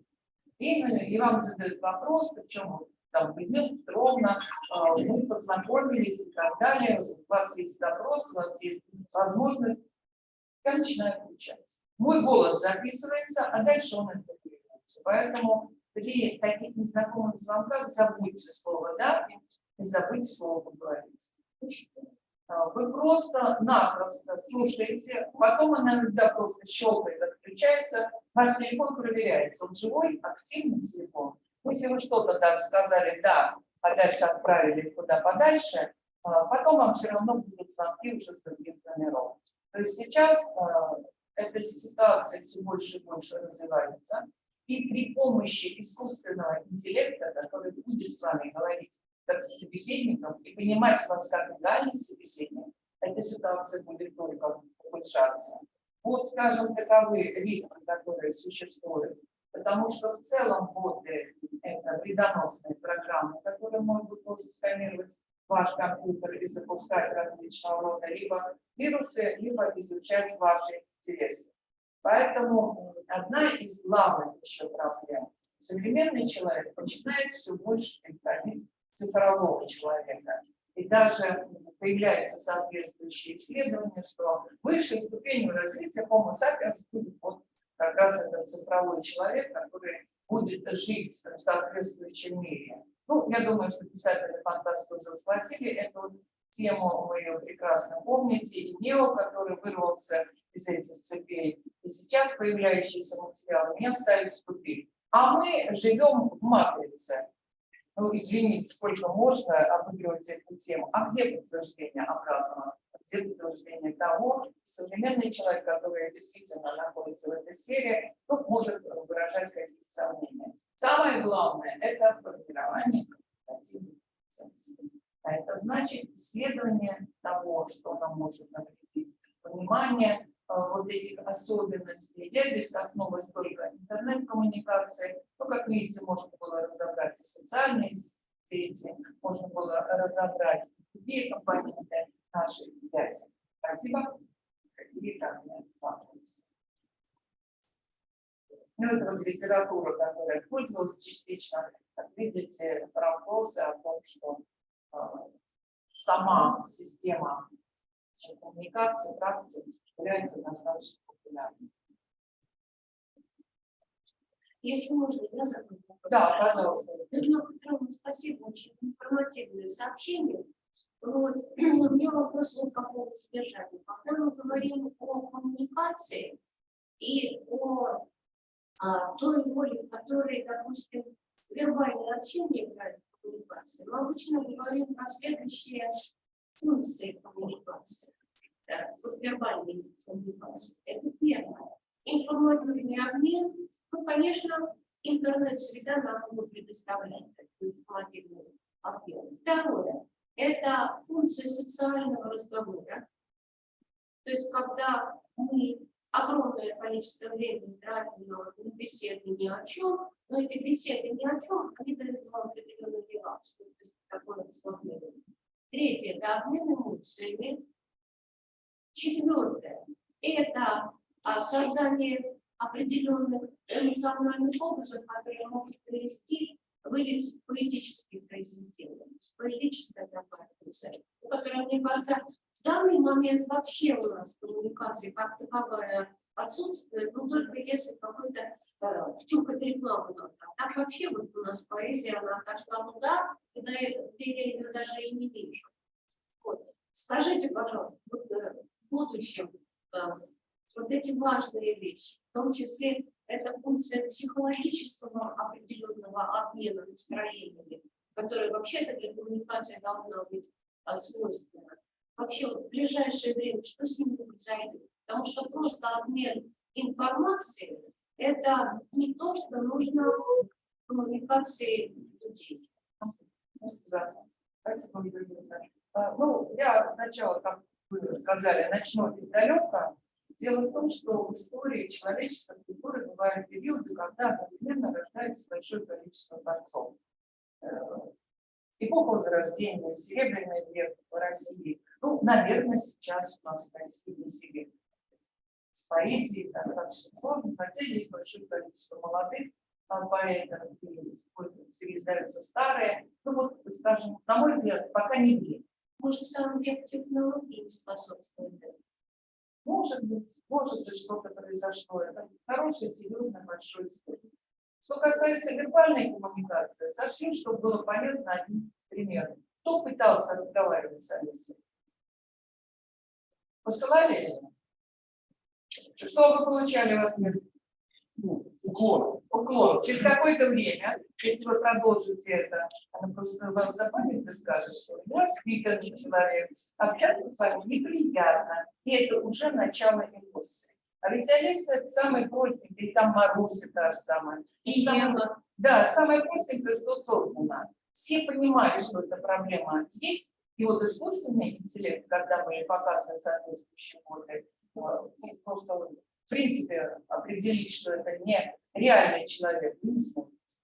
Вдумчиво, спокойно, с расстановкой, с эмоциями идут с вами диалоги. Поэтому будущее как раз за тем, чтобы мы не превратились в редакторов этой системы, а все-таки оставались до конца. Но как это сделать? Достаточно сложно. Спасибо. И, конечно, психологическая функция психологического обмена каких-то вот таких чувств, она, в общем, шла в самое точно как и Бориса. Почему? Просто общество Нет, сейчас... я не имею в виду рейтинг. Нет, общество чувство есть. да, быстро бежит, и как-то люди стараются чего-то получить, а вот когда начинают что-нибудь студенты спрашивают, а зачем вы сюда поступили, чего хотите? Девочки замуж выйти, пацанов много. Мальчики, зачем? Хотите карьеру построить? Да вы так сейчас отлично, понимая современную жизнь, знаете, что суперобразование. Недаром же начинают говорить, что не высшее, а среднее образование необходимо. Получить навыки, зарабатывать деньги, стать навыки и так далее. Вот какова она эмоциональность? То есть мы живем в ситуации, когда наша реальность – это дождь за окном. Сама реальность стала серой, будничной, непривлекательной. И задача перестроить все, как это делаем в виртуальном мире, вот, по крайней мере, такую задачу не вложили. Отвечая, может быть, Людмиле Борисовне, нам не хватает идеологии дворцов, чтобы студентов, молодых людей, неважно, студенты или нет, делать те, кто ответственен за то, что идет на улице, за реальность. Такова моя позиция.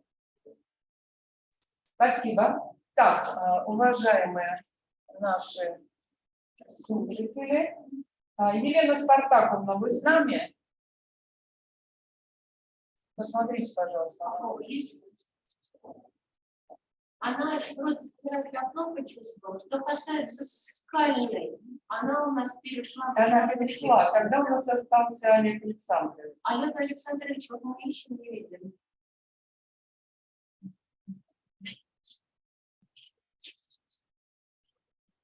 Сам микрофон работает. Есть кто? Нет. Вы полистайте еще вверх, может быть, там где-то по фамилиям увидим.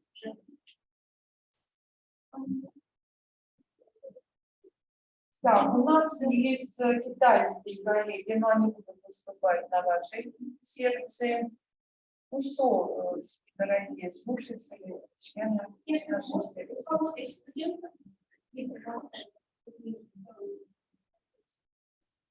Или хочется высказать свою точку зрения?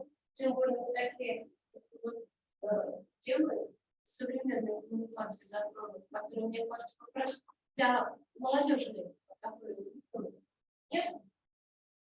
Нет. Что согласен. Хорошо, спасибо вам большое. Спасибо вам большое за работу. Мы благодарим. Мы прерываем работу секции. И если у вас останутся вопросы, поскольку два преподавателя, которые обучили вас в одной аудитории, мы с удовольствием на них ответим. Есть конкретно по заданию вопросы по работе?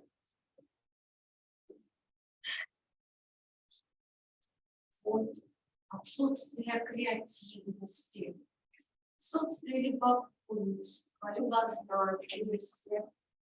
Да все это есть. Другое, как раз активно. Значит, у меня большая просьба передать моему потоку. У нас там идет буквально семинар, попадает, где будет семинар. На этой неделе был семинар. Короче говоря, на следующем семинаре тоже будет лекция. Спасибо вам большое. Всего хорошего. До свидания. До свидания. Let us start with those people who are present with us. Yeah, because for those who are online, we can put them into the turn, which is to our liking. Not obligatory to the one which is not invisible. So, yeah, we will start. I'll do my best. Being the first, never is easy, but I'll try.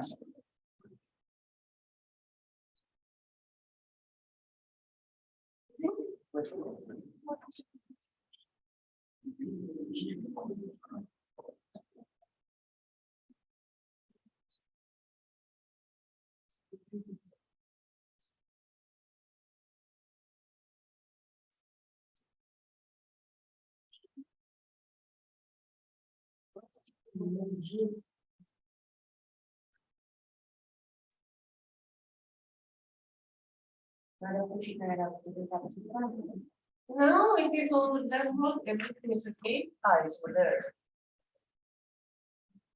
Good.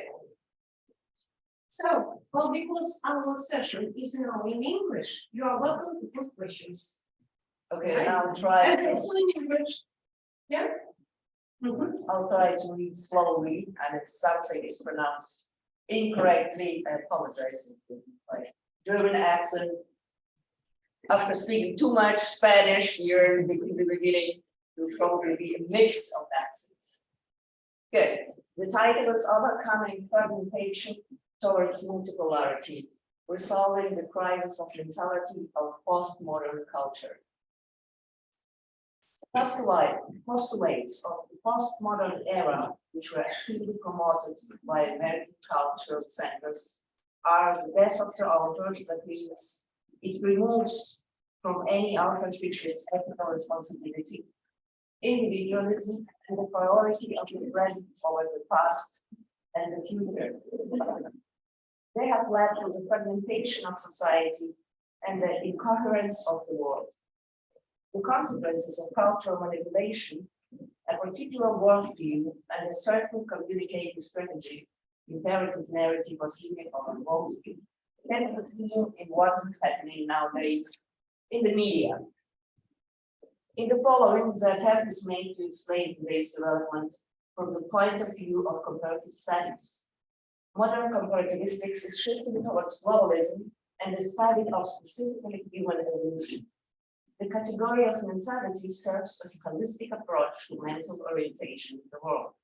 The mental stages of human evolution mark the evolution of consciousness, intentionality, and communication strategy with others. A necessary addition to this concept is the perception of time as a parallel historical role. The initial stage of human existence is the swarm or winged consciousness of musical beginnings. The conception of time on this stage is cyclical, combined with longing for the timelessness of the origin of times. In the communication mode of this stage, there is only the unanimity of the chorus. The addressee and the subject are identical. The author is not important. The he mentality characterizes the second mental evolutionary stage. Here, the consciousness is authoritarian. Behavior is motivated by duty to the superior order, religious or social. The resulting discourse is the discourse of power and necessity. The worldview from which it springs is imperative, allowing only monological agreement, dogma, and morality, which are conveyed monologically and authoritatively. The conception of time is linear. It's a causal logical linkage measured by clock. Excuse me, are you going to switch the slides? Yeah. I will, but right now I'm Not yet. I'm at the third point. Mm-hmm. I will switch the slides, yes, of course. The emergence of ego consciousness occurs in the third phase of mental development. This is the consciousness of the divergent ego. Self-identification in this stage does not take place by means of distinctions on foreign, nor does it lie in the correspondence of role, but it means identification with the content of one's own consciousness. Such a withdrawn consciousness is egocentric, the evaluating limit of the sovereignty of one's own world over all other worlds. The divergent ego has the claim to the central position in the world. On the one hand, the conception of time is linear. On the other hand, the line is undermined by many individual conceptions of time. In addition to a cyclical repetition of cosmological changing directed towards the future, fragmentary individual conceptions of time emerge. This is the evolutionary stage in which our modern society finds itself. In the apparent commonness of the globalization processes, the world is drifting further and further apart. After the proclamation of the famous thesis of the end of history by political scientist Francis Fukuyama, a certain paradigm is established not only politically, ideologically, but also temporally. Above all, in the Western society, the connections between history and the present is negated, and the roots of today's events are ignored. The future resembles the eternal present of the roots in that Western hegemony prescribes the rules of existence in a godlike manner. Let us look at the communicative strategy of Western politics and media today. The West seems to be fully anchored in the consciousness level of the ego mentality. From this point of view, it uses the following communication strategies toward other elements of the world stage and toward its own citizens. In politics and the official media of the West today, we can observe the use of two communicative strategies.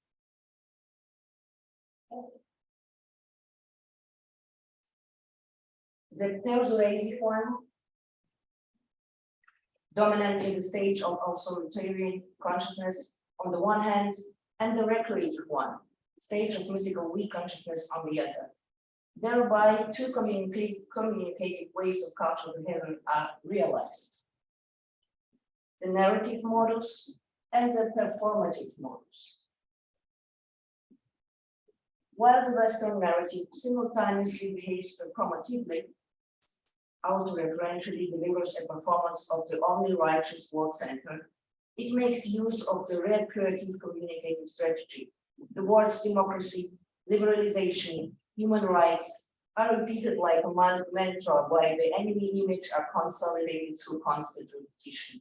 The aim behind this is to involve as many people as possible in the mode of choral unanimity. Once the addressees of the communication are included in the mode of consensus of the chorus, the second strategy is used, the persuasive,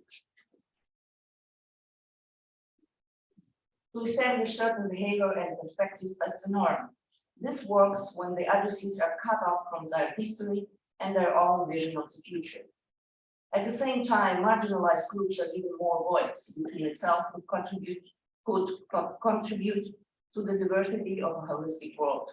But these groups are educated in egoreferential consciousness, which is why they are heard and gain strength, but remain hostile and isolated. That leads to further fragmentation of society. How does the crisis of postmodern mentality affect Europe? The contemporary geopolitical crisis, from the perspective of German philosopher Hauke is linked to the cultural politics of postmodernity, which has led to a mental crisis of divergent consciousness. In Europe, postmodern values took place of classical European culture. From the point of view of Brussels, they had a number of advantages. They were non-historical, cosmopolitan, if not culturally relativistic. They met the demands of the market and created the illusion that Europe could position itself as the future center of a unipolar world. Europe actively disseminated such postmodern values that could become attractive to non-European cultures, as tolerance, openness, and individualism. At the same time, postmodern philosophy and ideology criticized the common foundations of European culture, such as Enlightenment and humanism. Nevertheless, hopes that the European Union could potentially become the administrative center of a unipolar world have not been fulfilled. Instead, states such as China, Russia, India, and Latin America, many states are increasingly turning to their own origins in certain models for a possible future. On the periphery of the Eurocentric world, which postmodernism gave priority to the center, Russia and Latin America proposed ways out of the cultural crisis of postmodernity in the field of culture. A transition to a dialogue of agreement between multiple meaning centers, multipolarity, and an open future of the historical process. Michael Epstein introduces the prefix proto as a beginning, opposed to the end of history and post of modernity, while Rafael Fakir of Venezuela sees the possibility of emancipating the Latin American world in the concept of a temporal spiral to establish a dialogue on equals. The world must overcome the postmodern crisis of mentality and enter a new phase. The fourth phase of development is convergent humanity and means radically dialogized consciousness, identifying itself as second in relation to someone first. It presupposes the ability to think of itself in the you form. It's neither monocentered nor egocentered. The I of this consciousness represents only one of many possible centers. The non-linear worldview is not constituted by the uniqueness of the I, but by a multitude of others, and in principle knows no boundaries. The convergent I is understood by Valery Tuba, realizes itself in the dialogue of agreement with other subjects of life. the numerous other centers of existence, individuals, as intersubjective spaces of encounter, allow the convergent I to develop its motivation for action from the striving for participation. It is not a striving for self-affirmation, but for self-realization through interpersonal relationships. The value vector here is responsibility and love. This does not mean suppressing the freedom of others to one's own. This is the basis of non-course dialogue. When the compulsion to provide answer is absent, the individual develops an interest in responding to other questions and getting answers himself. This worldview represents a possible way out of the crisis of postmodern consciousness. The communicative strategy of such consciousness is convergent communicative strategy. The worldview behind such understanding of time in the communicative strategy is convergent view consciousness corresponds to the synergetic model of complex system by Ilya Prigozhin. And time spirality allows to establish connections between the time dimensions of past, present, and future, which in turn creates mentality space for a dialogue of agreement in a multiple world. Thank you, that's all. Thank you very much, it was very philosophical and It is very informative. philosophical, yes. And quite informative. Okay, well, so we are on the audience, so we are doing WhatsApp like this. If you do not have questions, well, then I'd like to put some questions for Yana. And my first question is on the following. You are speaking about, well, some threats from postmodern values. And what's wrong with it? Why postmodern values are threatening the very essence of national self? Because it destroys the connection to the old history. It denationalizes, it's making the nations cosmopolitan, and the nation forgets about its past on the one side. On the other side, it gives rights and voice to marginalized groups. As we know, for example, this theme of Black Lives Matters, it only gives the strength to this group, but it doesn't equalize this group. As a result, we have many little groups which are hostile to each other, and the society can't consolidate. We have a lot of small little groups which are hostile to each other. Also, some clever scientists usually will call these groups the so-called niche identities. Yeah, Yes. okay, well, clever name for it. Okay, and one more thing. Well, you will believe that, well, in fact, when an author starts to write some novel, well, there are two possible positions in developing the plot of a novel, in developing the plot of a narrative. And well, it is either, well, to be involved into it and to give you a personal point of view, or to be distant from it. And the postmodern, well, authors usually prefer to be at a distance. They don't take responsibility for the text as it is. They are not a semantic center of the novel. And they do not claim any sense in this novel. So they just hide from the responsibility, from the ethical responsibility. So they do not teach, well, the reader, well, what it should be. No, they do not teach, they don't want to teach. And the novels that follow the synergetic world view don't teach either, but they activate the reader to make the reader ask questions and look for some deeper truths. And postmodernity denies any kind of truth. It says there's no everything truth. is possible. Everything is possible. Everything is just a game, and it's okay till a certain point. But if we'll just stay with this, there is no truth in the world. Of course, postmodernity emerged as a reaction to the discourse which was seen as dominating by Michel Foucault, for example, as dominating the whole culture and the whole thinking. But it was misused like many other words and conceptions, like, for example, democracy, to achieve the own goals that I would say American culture had to play. Okay, well, so that's it. Well, very well. Sometimes it is very difficult to visualize the thing, and when I cannot visualize all the real meaning of your approach, it's rather difficult to understand what it is. Okay, thank you. Other questions? No? No. Well, thank you very much. It was quite philosophical. And well, thank you for preparing the presentation in English and also of delivering the speech in English. It was very, very nice. Yeah?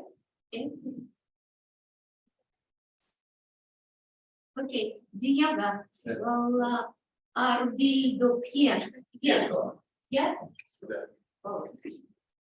Diego has come to us from Venezuela. Okay, well, and well, maybe you will introduce your scientific interest before your presentation. Because well, when I watched the presentation from Diego, I didn't understand a lot because it is very laconic. Okay. Okay. Well, have you got USB? Yeah. No. And Because I sent by email. and to whom? Me. To me. Okay, well, should I open my email and initialize for the presentation? I'm trying to do it. In our country, people think about having their flash card, we do it video card with them. That's why we didn't have one voice that you can view the situation differently. Здесь нормально?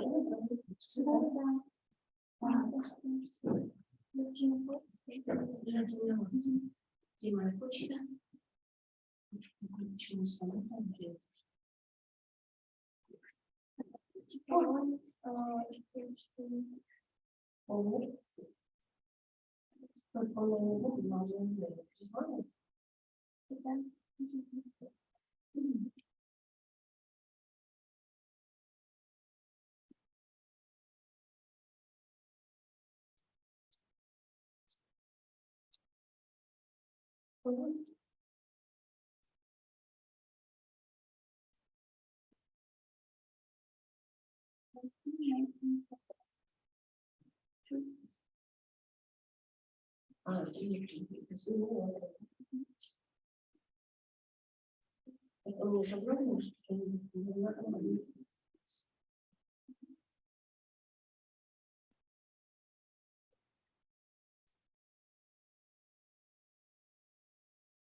Thanks, God.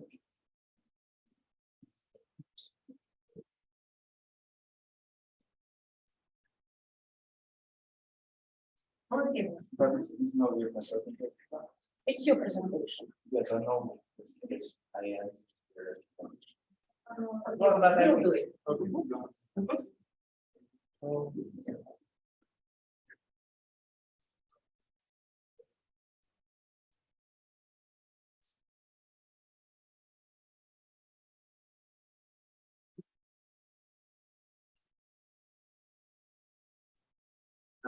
Yeah. Also, it won't be after. Yeah.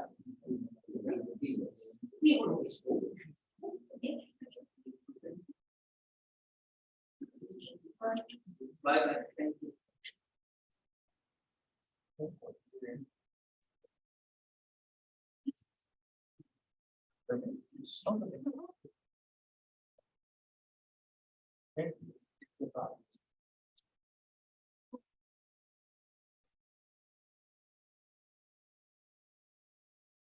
So guys, my name is Diego, I'm from Peru, and currently I study in San Francisco and work in University of Quito.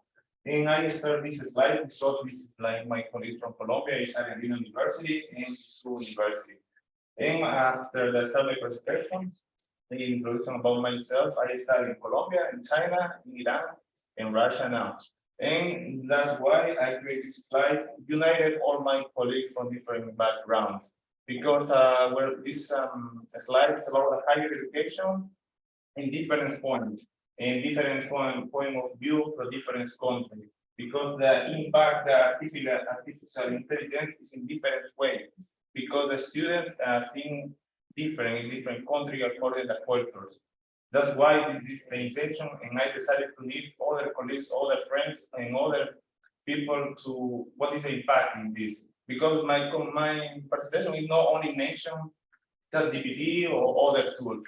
My intention is what is the impact, what is the consequence about this tool. The first, because these tools is more easy to life for students currently, because during the exams in countries like in Argentina University in Colombia, or in Iran, in Karachi University, or in this university in China, we change our way of thinking about exams. Our exams is not only to memorize, because the students can find the information so fast from cell phone or ChatGPT so easy. So that's why the students is necessary to analyze but ourselves, interpret or analyze. So that's why our exam is like, what do you think? What do you recommend? What is your point of view? This is better because the people create content. That's why we can change these concepts, not the people, because the technology or innovation is not the machine, it's not the software. The innovation starts in our mind. That's why it's necessary in our lives. We talk in other universities, we change our exams, we change our way of thinking. About the score for us is not so important. In universities like in Argentina, in Colombia, in China, we start thinking more about the values, because doesn't matter si the student, okay.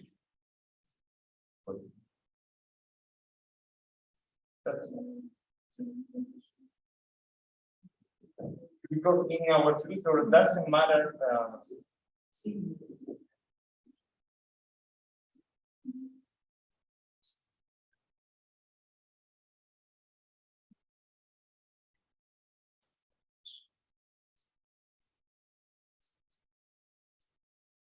Because, well, you don't like, well, innovative technologies that make people study. The computer decided to switch off. Okay, you should be more computer friendly. Okay, we continue. So, thank you. That's why in our universities we study different way. Like, for example, it's more important for us to create new people, not only the grades, not only the battle to more grades. For us, it's more important good values, soft skills, and teamwork, or good communication, because the leadership in the future is not only the grades, not only our scores or the records. For us, it's more important what do you think about the people. What do you think of how to create good environment between us? Because the students now not necessarily only to memorize, because all the information you can find in your phone. You can copy it, it's so easy for students during the exams. So why is it necessary to do more exams like this? That's why the education has changed. The education is not the same as some years ago. The education is not like only the student go to class and go to your house like routine. Because it is like this way continue, it's bored the university for us. That's why the university is like a center of experience where students can create everything. Not only like entrepreneurship or only like great technology. The university is like the university, some comfort from some students in feel yourself like you are. Because in the future, more things, other in different fields or different areas, medicine, language, the technology do everything. So that's why it's important our attitude, how we can connect with other people, because the world is changing now. In the future will be the difference. In China, we say, for example, the phrase China gives the technology, but China gives the technology, but Russia gives the energy. That's why this is our popular phrase in classes in China. That's why our language in this faculty is the most important than other fields, because the communication is the key. The communication is not only talk, the communication innovation is the way you transmit your ideas in other things. That's why this tool, the impact on this artificial intelligence, is good if you can. This problem can be so big like climate change, because the students will go to their classes is only to sit and go to house and exam sometimes online and enter and find information, copy paste and finish. This is no university. This is, yes, some years ago is normal, but now no. That like a program like the Google, like ChatGPT, other programs is necessary to use, but to analyze after this, interpret it, like in research or papers or articles. It's necessary to analyze this in the future. This is my presentation today. This is the idea. Thank you so much. Yeah. You see, we talk about technology so much, but do you think communication has improved in the world? There are so many conflicts. There is gaps of communication between parents and children. There is gap of communication between teachers and students, and there are so many gaps, very big gaps everywhere in the world. So why is technology not helping? What should we do so that these gaps can be bridged and we have better communication, understanding, and you were saying cooperation, so that we don't have conflicts? What can be done? Yeah, for this is a good point, because all the people we need to be like a bridge, not like a walls.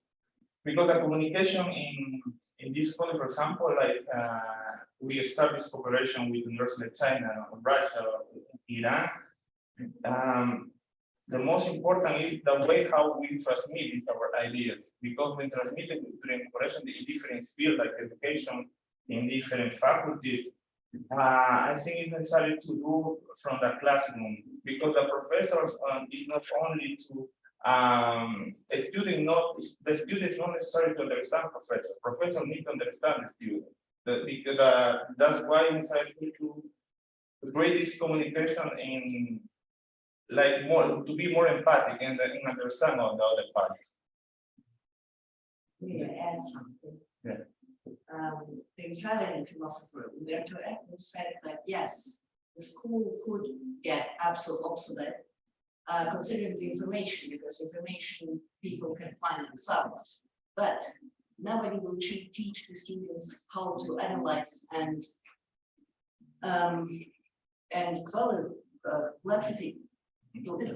classify the information, which information is correct, which information is to be trusted and which not. So these skills, that's what the teacher has to actually teach the students and also the parents to their children. It's how you deal with information that no technology can provide, because we have too much information and no common categories to classify it. It's interesting this point, because some students can find a lot of information in the internet, different concepts, different ideas. So that's why it's necessary to classify like which is correct, which is according to your research or your opinion. This is the principal idea currently, that how you can connect your ideas according to the information from the internet or books or papers. This is the key from university, because I remember in Peru some course like methodology of the course or methodology like this. In Peru, it's like after, I don't know if it's the same in Russia, but when you finish in Peru the bachelor or master, you receive your diploma after 2 or 3 years. It's not like when you finish your bachelor, you receive so fast. Because our problem is that nobody thinks how is our correct information, which information is correct for us. So that's why I think this is the principal point that the university need to work with the students, because the majority of students don't like to research, don't like to receive information. The students like to find information fast and copy paste, no paraphrase, and finish. And that's why necessary to teach according to the field the student which is more interest to the students, the interest scientific, which is more interest. So that's why the professor can teach in better way. Well, okay, well, you want to go. But it's more narrative. So thank you for your presentation. It was really interesting. I just wanted to know your opinion. In your opinion, our future with artificial intelligence will be more threatening or more like protect? What is the correlation between threats and What is more perspective, or what is no, our future of humankind will be more perspective with artificial intelligence, or it will be more threatening? So what's the relation? Because we are so deep in artificial intelligence world. I think from my point of view about artificial intelligence, it will be more like a strategy for everyone. Like, for example, in different fields, because in different areas, the artificial intelligence work good, but it's necessary to departments to regulate this, because if nobody regulate this artificial intelligence in the future can be a big problem like climate change, I think. That's why, for example, I see in China that this artificial intelligence is controlled, but not in a good way. But this is a problem, for example, about electric car, for example, in some, maybe 2 years later, the China create a lot of big cars, but this problem is enter this car to other markets, who other markets control this. This is the same problem in other areas, but in medicine, I know in education, it's the same problem. Because if the students can see that, okay, with artificial intelligence, it's more easy to pass this course, maybe everyone, but use this. That's why it's necessary that professor regulate this. Not only the government, it's start to the professor say, okay, it's necessary this, but it's necessary to find another way. It's necessary to analyze this point. Well, maybe, if you don't mind, yes. Okay. Also, I can tell you that, well, in general, I understand well your point of view on the matter, but well, the devil is in details, as you understand. Okay, well, and well, in this connection, I'd like to put the following one questions. Well, of course, creativity and the ability of developing individual skills of assessing what is happening around you is a wonderful idea. But nevertheless, our world is a world of very often creative fakes, creative trolls, and well, many other things. Well, from my point of view, what is absolutely necessary? It is necessary to teach people, well, to understand what percentage of truth is in the thing, especially if you speak about, well, the political, social sphere and economic sphere, and well, what is the percentage of fakes in the thing, and well, what is your approach? I've got mine. Well, for example, well, I'm absolutely sure if you take 6 sources, 6 pieces of information from six different sources, and well, compare them. Well, there is some special scheme how to do it. Well, then you get what is the real essence and what is invented around it, the imaginary part of the information.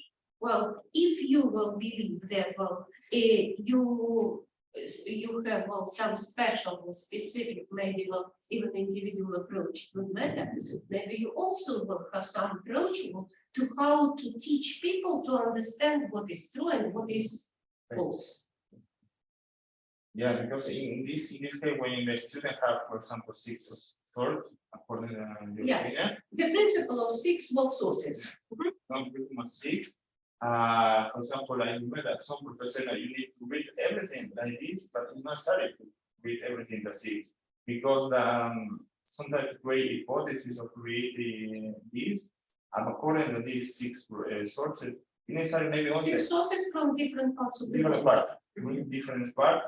The principal idea for this and compare this, but it's necessary to these 6 sources to see from which context start this idea.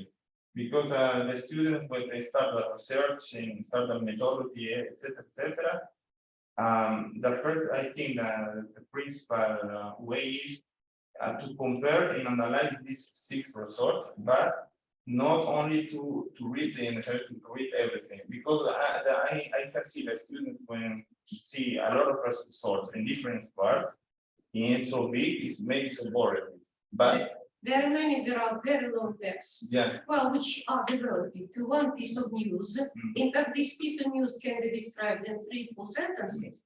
But well, to be absolutely sure that this is true to fact, you have to compare several sources. Maybe in this way, well, some artificial intelligence tools can be quite useful. yes, can be Yeah. useful. And it should be taught. People usually do not master such things themselves. Yeah, because in this part, for example, however, in other tools, according to the research, normally these tools don't help because it's like a copy paste like that, they don't help. But in this case, these tools can recommend some pages, can recommend some point, not recommend like this is part exactly. It's not a word 100. That's why these tools can help you, like you organize your ideas in your mind. Yeah, but these tools also should be well invented, put into order, well, so structuralized, and so on and so forth. Thank you. Well, the approach is quite clear. Well,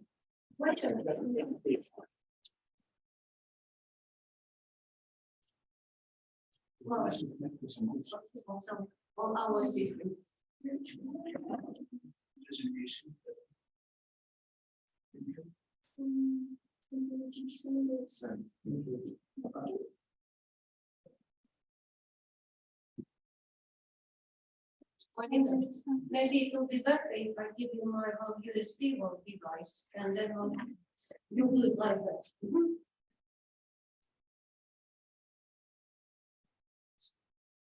If you do not mind, it's my flash card, I use it. Yes. Nice point. Because what is it? Thanks.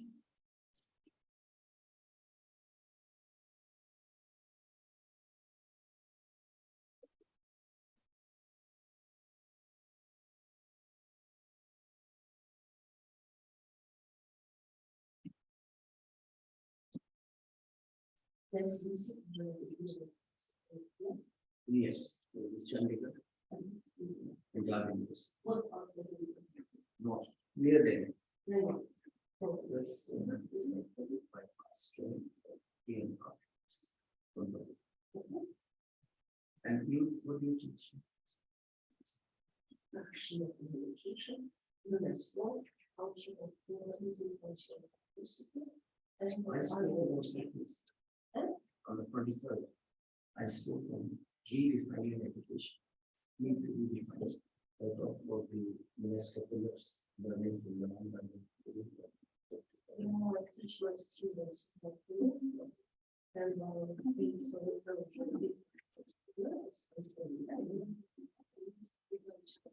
the last time where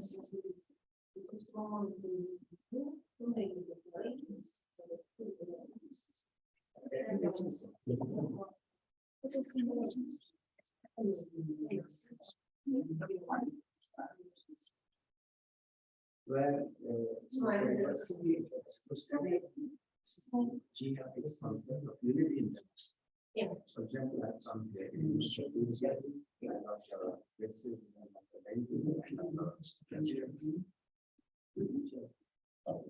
that is what it means. At the same time, you can share with them.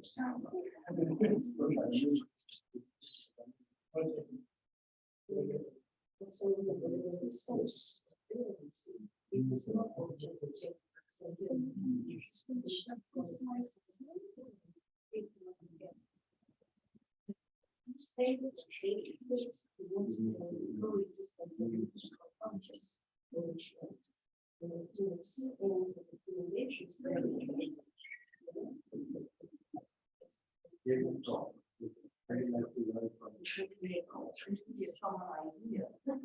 this culture, the basis on which they can communicate.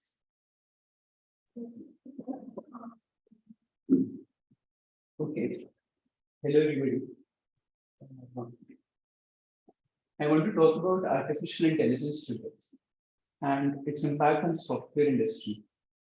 There's something that I have a question to ask you, that what do you think, what is intelligence?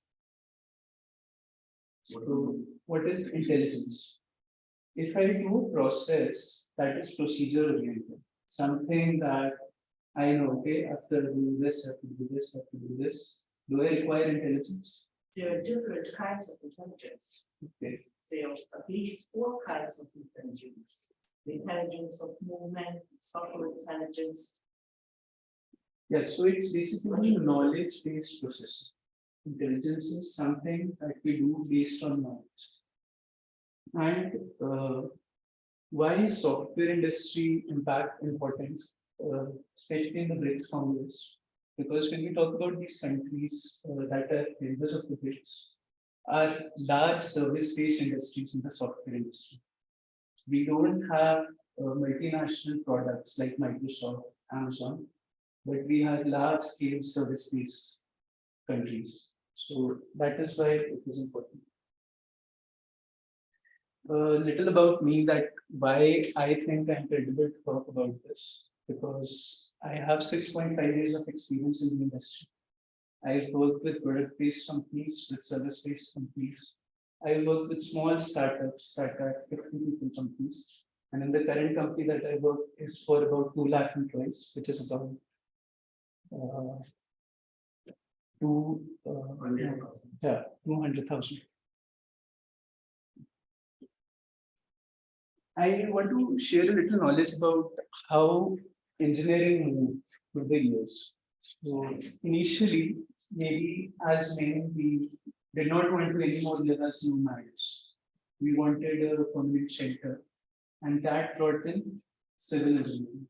The most basic way of civil engineering is creating a house, staying in it. Mechanical engineering, the most basic example can be a door. But a door cannot work without the civil structure. So mechanical engineering needs civil engineering. And when mechanical engineering advanced, then it also impacted the way civil engineering is done. It changed the way civil engineering is done. A similar situation happens with electronics, because at a time we realized that, okay, we cannot really do everything with mechanical effort. And electricity is powerful, and we had discovered the electron. So we decided that we will now use electrical circuits that will perform actions that are mechanical, but will always need a civil infrastructure. So each engineering essentially transformed the older engineering and was also based on the older engineering. And then we have computer engineering that controls electronic switches, that controls mechanical operations on civil infrastructure. The problem with artificial intelligence is today that a lot of people are putting it in the scope of computer engineering. And that is confusing, because that is not true. Computer engineering is more related to the power of computing, of processing data.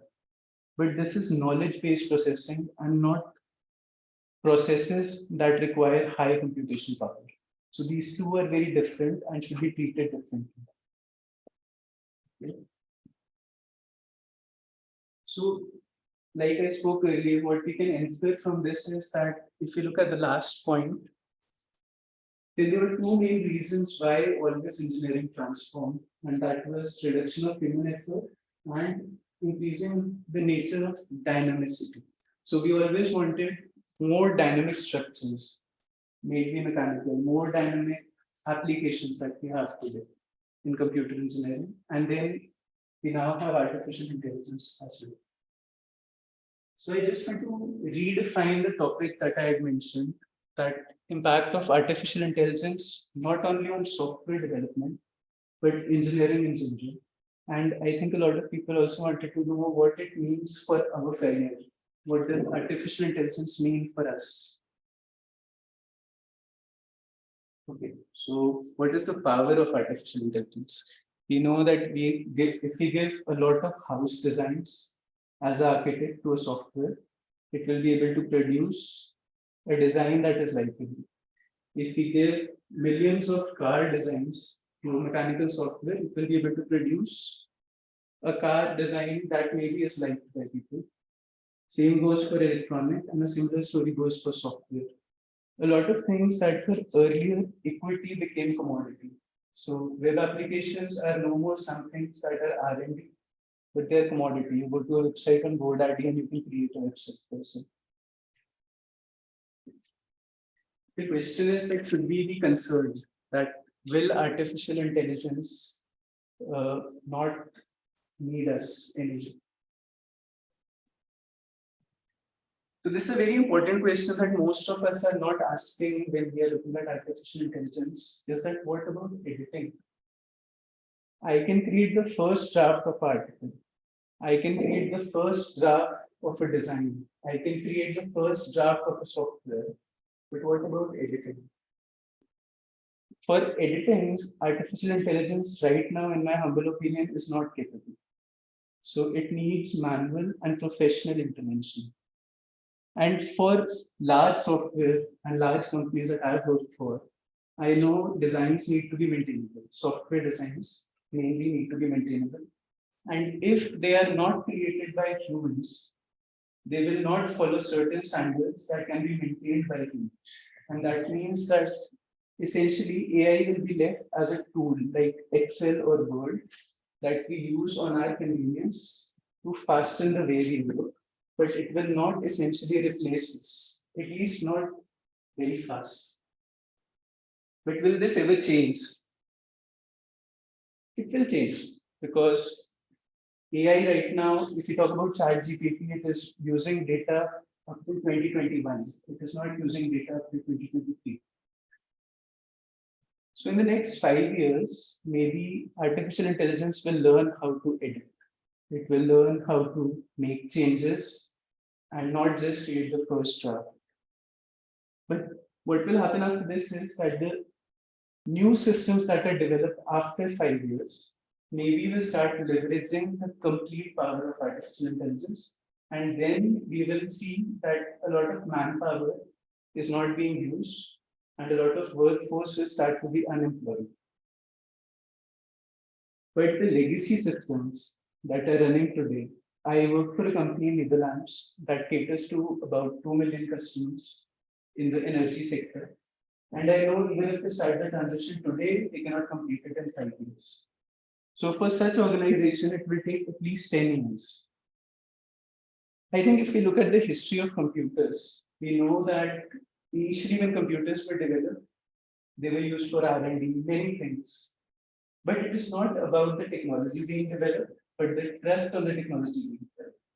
So what about the big banks? What about big government organizations? How long will they take to trust artificial intelligence?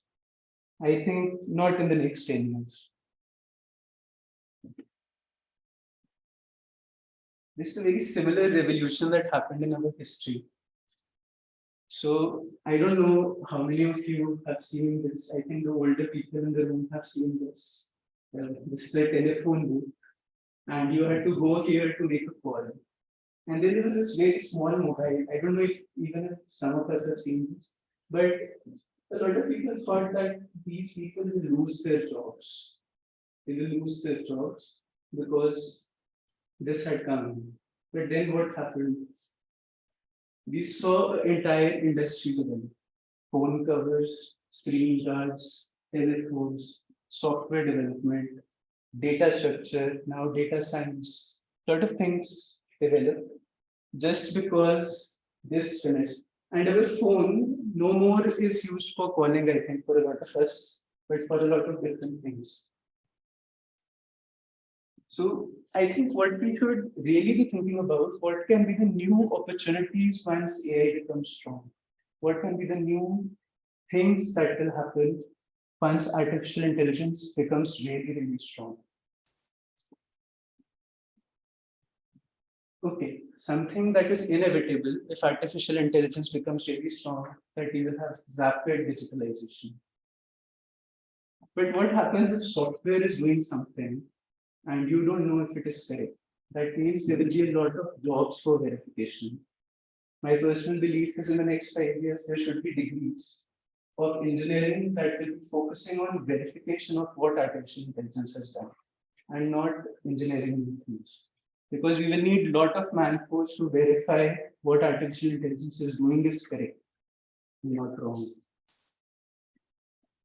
I don't know how many of you know this term of social media operating systems, but this is a new concept in the IT industry. So if you look at your phones and you check your usage, a lot of you are using your phones for a very long time on social media. And you're not really using the Android or the Mac OS. You're spending more time on social media than on the operating system of the phone. That means there are more applications that are developed for social media. We see a lot of games on social media nowadays. So every application is essentially not just digitally competing for space and time for work that can be done, but it is competing against all those Instagram videos, all those Instagram games, because the users have limited. And AI is actually increasing this. So verification, I think, will be one area that will become very important. So legacy systems, I refer to this as, so if you think about software, how much software was there 30 years ago? Not much.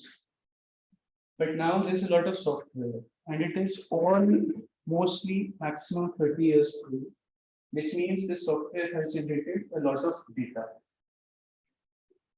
And there is a fetching capacity of data when I'm using an application. So if you talk about software, and this has been my understanding, every application in the world only does two things. There's no third thing it does. It stores data and it represents data. So storing data will increase by volumes. So there will be a lot of jobs and opportunity for checking business value, face value of the data, and engineering data in a way that you can design master detailed relationships and only find data when it is needed and not always keep it. So this area will also have a lot of opportunity. If you have doubts about this, we can talk more about this because this is more technical in structure. So there are a few more examples like this that will have been created. So there's going to be a whole new opportunity market when artificial intelligence fully kicks in. So we should not really be scared, but we should be always checking the trends. We should be ready to pick up the next new thing that comes. I remember a story that there was a small boy who asked an old man that what should I do when I become big? And he said that become a good human being. There's loads of opportunity and no competition. So I think with artificial intelligence, when it becomes strong, the businesses will become very strong because we will have more analytics. So production will become strong. Man-force will not be needed. So there will be a lot of spare time for humanitarian and community activities. And that I think is essential. So I think what has happened now is that humanity has gone from a phase where we were living social lives to a stage where we are now living individual lives because we started spending a lot of time on social media and electronic devices. But this will reduce with artificial intelligence. And I think there will be more room for community and social activities. So until and unless we decide otherwise, and if the capitalist society really wants to make money and doesn't want to share the gains with everybody, then it could be different. So that is it. Thank you. And of course, if there are any questions, I'm happy to answer. If you do not mind, I would just question. Maybe it will be a little positive for you. But when you first started, your presentation asking us what is intelligence. Well, thanks God, my students are clever and very positive. They said, they were speaking about our ability to think, to analyze, and so on. But my first association is Central Intelligence Agency. And my question is, this coincidence of different names of the word intelligence, does it imply anything, or it is just a coincidence? As for me, I think that it is the first, because artificial intelligence, it always has some elements of just monitoring our activity. Do you understand my question? Yeah. So I think that is true, but I think also the data that will be generated will be so large that it will be largely unstructured. So there are two kinds of data that we generally have in the software industry. One is structured and one is unstructured. So the kind of data artificial intelligence will produce will be unstructured data. And then there's a process of data mining that we do on that kind of data. So I answer your question. Therefore, artificial intelligence, it will be easier to monitor what we are doing. Okay, in some way. Yes, I think monitoring is not something that really depends on artificial intelligence, but it can be used more to govern what you are doing. Yes. Yeah. So not for what you have already done, but what you would do next. Yeah. But I'll give you a very simple business scenario that when we talk about data, we see that initially when people don't have money and they start earning, they will first buy quantity, maybe quantity of goods. If somebody is enough, they'll buy a lot of quantity. Slowly they'll move to quality. They don't no more want quantity, they move to quality. So this is a very small, very basic example of how we govern what the next sort of question. Also, thanks God. So thank you that you begin with everything on this. Okay. No, first question, if we do not mind. And the second question is the following.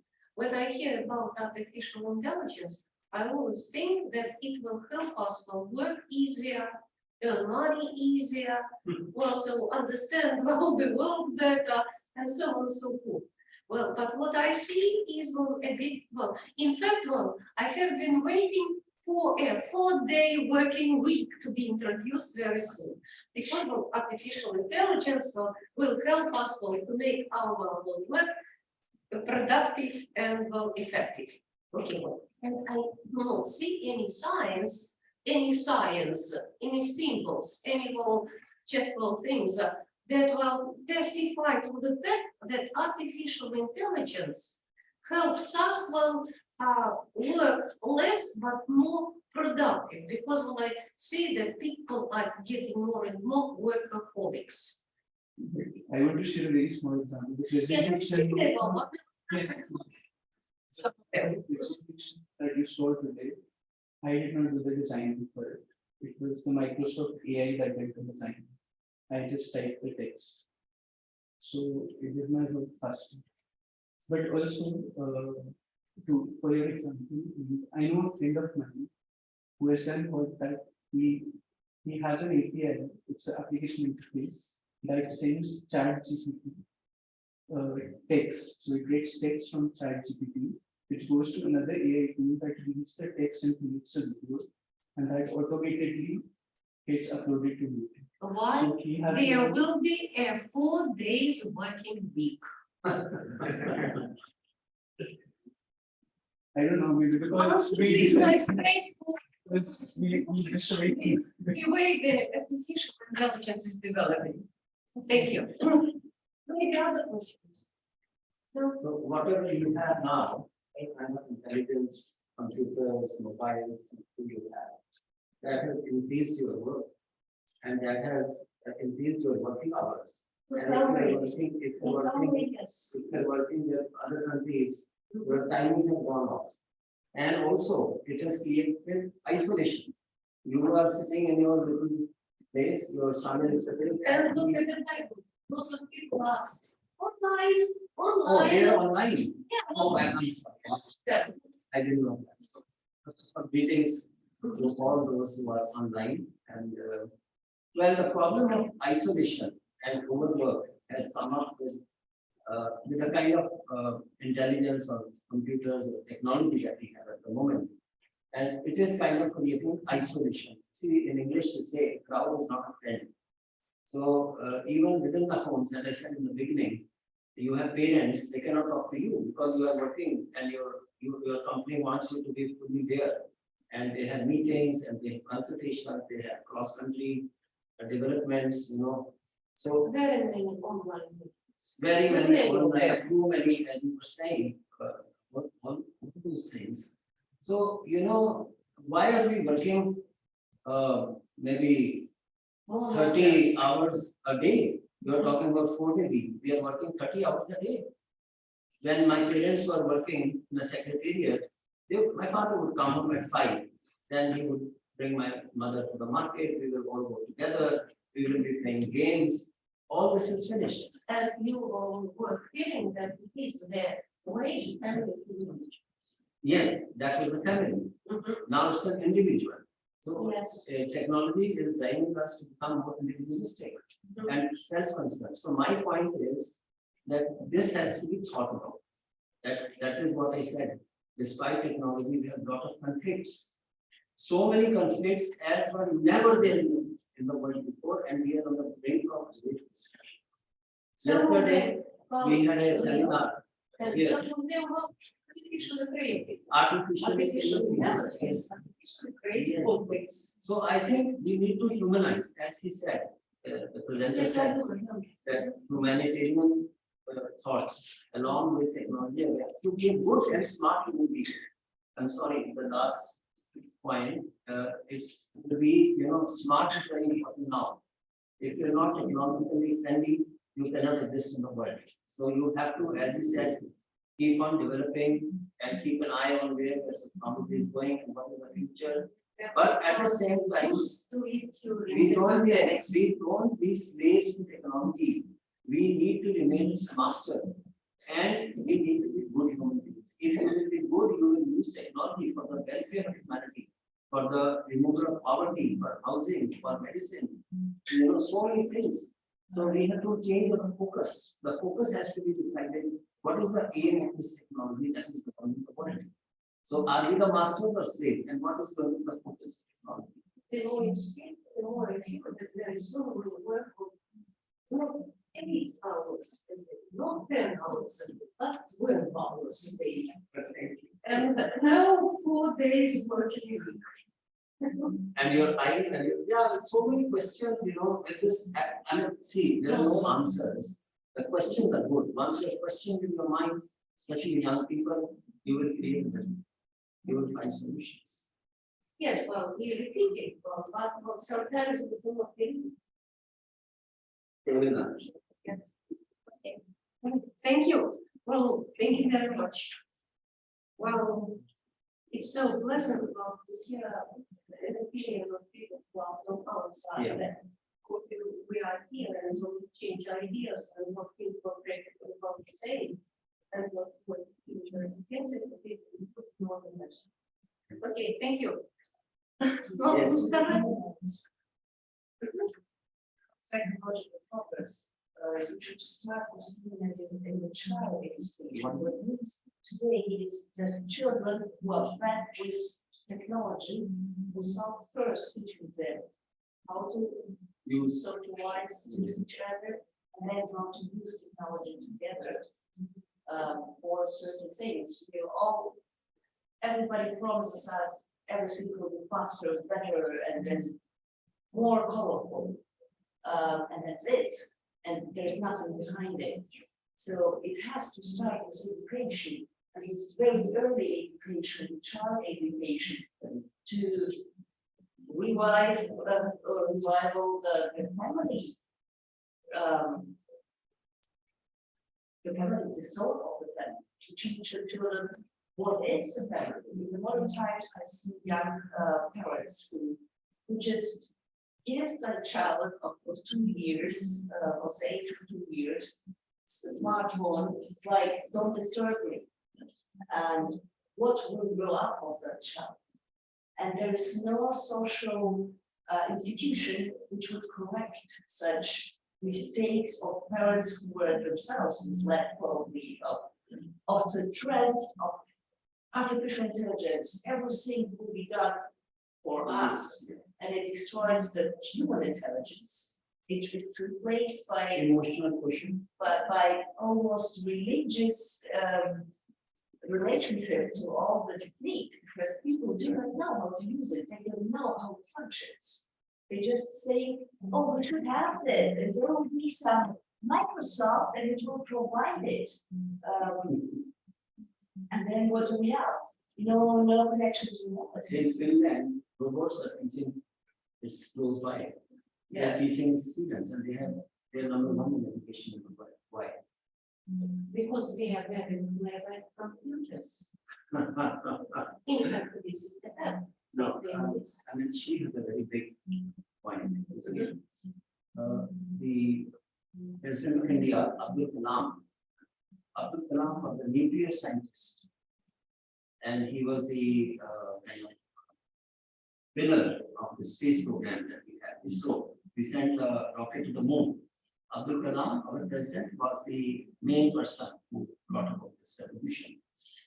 He has written many books. I would recommend if you can get them. One is Wings of Fire. Wings of Fire is one book. If you can note down, you will get a PDF. I met him a couple of times, and he talked to me about spirituality and science. He said, his main thesis is, it's not a hypothesis. Group thesis is that spirituality and science will have to go together. Now, spirituality, what is spirituality? People ask, right? To me, it is development of human values. You are talking about values. And what are human values? Everybody knows human values, like kindness, cooperation, unity, love, mercy.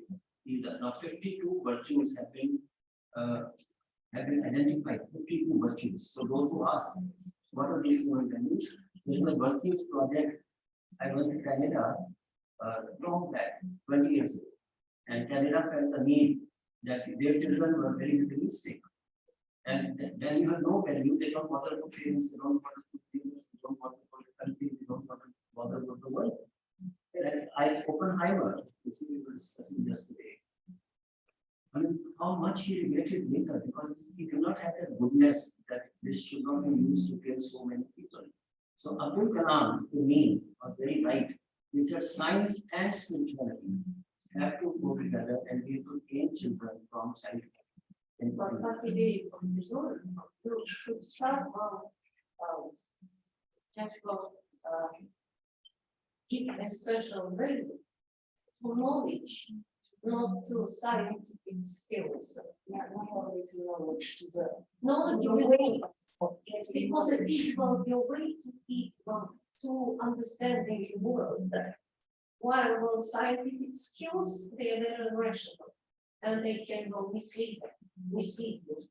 but the knowledge we gain is also right now dominated by rationalism. I think this concept of combination of spirituality and science. We had a symposium in Hamburg in Germany. It was called Quantum and Logos. And it was an astrophysical symposium. And there were astrophysicists who were talking actually to the monks from Tibet. And after a week of discussing, they got to the point that more or less they talk about the same things. So there were two different ways of enlightenment, of knowledge. And if we want to educate children, and if we are talking about knowledge, we should talk about two different ways of getting knowledge, and it's intuitive and rational. And the children should be taught to use both of these aspects of gaining knowledge, and then we will have a complete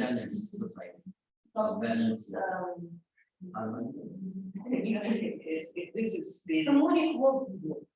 harmonic worldview, yes. Harmonic. Harmonic. Like No, harmonic. no. Okay, yeah, I just, but from me, the last point, I very much agree that spirituality and science, they have to go with each other. She's kind. Studying is like on the laptop on mobile phones. Now, the thing is that both of them have to be according to reason. You know, both, as you said. If science uses reason, it will create what we have now. Where we are now, everybody knows. We had a discussion yesterday, global partnerships. They're talking about scientific diplomacy now. And I suggested people diplomacy. You see, and they agreed to that principle. There was Edward Lee from University in the yeah. So they agreed. There were so many people from all over the world, big people, and they agreed with this. Teaching students, in fact, your point, they said we should teach this in the university, people diplomacy and the values. Now, if you know, see, we are power oriented. This is very strange. We are so much power oriented. Human child is not power oriented. Because child is dependent on love, care of the mother. It's the weakest of infants in the whole world, and it has to be brought up very carefully. And we have done away with that. We have left them to themselves. So reason is another point. If science uses reason, it will do this, and if it is not combined with goodness. If spirituality is bereft of reason, it will create superstition. It will create. It will take us to black old ages, and it will keep women behind. They won't allow women to come up, or so many things will happen.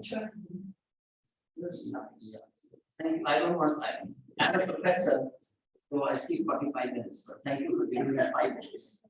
If we do not mind, just a few words. In Russia, before the Mongolian occupation, the system of education was very rich. At the age of 4, children were taken to some special rooms from academic class. They were classes.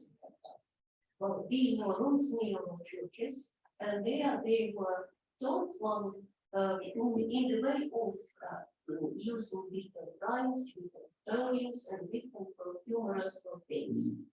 And what was important during this process, it was important for the children to understand how to pronounce and visualize different things and processes. And while this type of education is lasted 2-3 years, it depended on each other. After that, they were given some practical processes. Okay, and for 2-3 years again, usually till the age of 9. And while during their practical lessons, they had to understand. If you say, well, you cut, you should be able to cut and cut neatly, in a good way. So, it was, first of all, the combination of the common knowledge that is, in front of your eyes and is in your ears. And then, how you can feel it yourselves. And only after that, they were given regular classes. So I mean arithmetic, I mean reading and writing skills. That's at the age of? At the age of 9, 10. And after that, at the age of 13, they were somehow specializing in different things. But nevertheless, these were 3 important stages that were important for everyone. They were given to everyone. And in this way, especially when you are 4, 5, 6, you should be able not to take the knowledge as it is given to you, but to form lots of the same creations, which will help you further in developing different skills and knowledge. Thank you very much. We have the Guru Shishya model in the teacher and disciple model. Guru, Guru is, I think all of them know Guru. Guru, everybody knows Guru. And disciple. Well, you mean very similar. The Russian intelligence agency, no. Guru is not an English word. Yeah. And expert. No, in Okay, well, so, but is it, well, are other people well with us? Yes, I guess. All right. So what will be the next Well, according to my list, there should be Sam. How are you? Oh, is he with us? Yes, it's me. Well, Can you hear me clearly? Or well, it's quite a vivid discussion, that's why well, we got a bit too long. But now we are happy to see you. thank you very much. Me too. Well, I shall share my screen. I have a presentation here. Yep.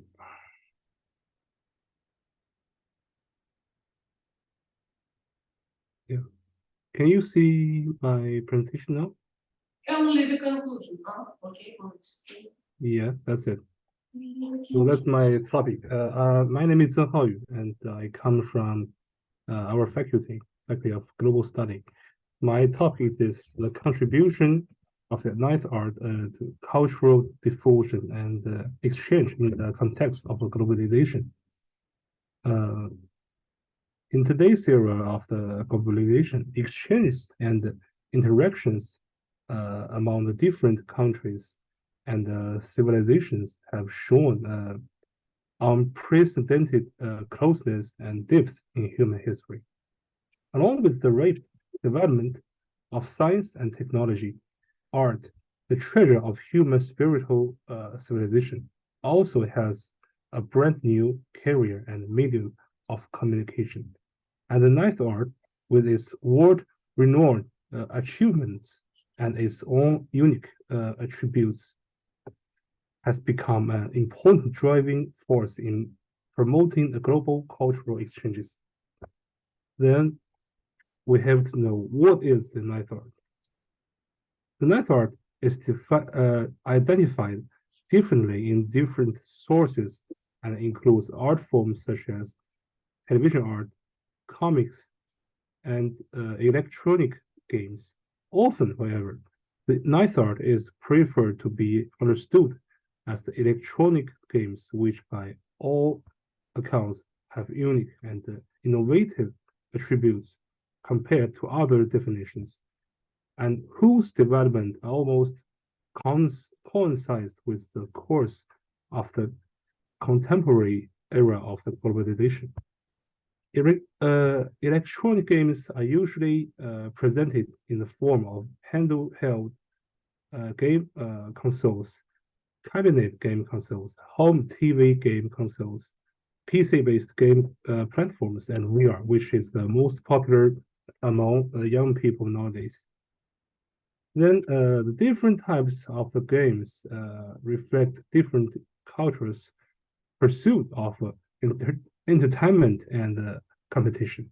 As a cultural carrier, games fully demonstrate the cultural content. They carry through the foreign dimensions and also have an important impact on the intercultural communication and dissemination. First is the cultural narrative. Electronic games based on historical events can help players get a deeper understanding of different cultures by presenting the stories, legends, and traditions of that culture. The design, storyline, and the characterization of the game are all influenced by the culture in which the creator or the protagonist of the game lives. For example, the Assassin's Creed series, this game, takes players to different historical periods and locations, exploring the conflicts and the interactions between the different cultures. Second is the art and aesthetics. The visual and musical elements of games can also convey cultural messages. Many games present the characteristics of a particular culture through beautiful art, design, and music. These elements all allow the players to immerse themselves in the world of different cultures and increase their understanding and respect for those cultures. At the same time, the demand for game design has greatly contributed to the innovation and development of art design, with more and more novel designs being applied to games. The third, language and translation. Games often need to be translated into multiple languages to meet the needs of players around the world. Such translation work facilitates communication between the different languages and cultures. Players can understand and learn more other languages through the games, and thus be able to deeply understand the characteristics of other cultures. Fourth, social interaction and sharing. The nature of social interaction in games enables players to connect with other players around the world. Players can share their own cultures and experience while also being able to learn about the cultural backgrounds and the perspectives of other players. Online multiplayer game allow players from all over the world to interact and collaborate with each other, which helps break down cultural barriers and gives people from the... Oh, we've got an echoing sound. It is very difficult to understand what you say. Well, Oh, sorry. It's not clear, or... well, the sound is not clear. Oh. Floating. Maybe I should speak louder. Sorry. Oh,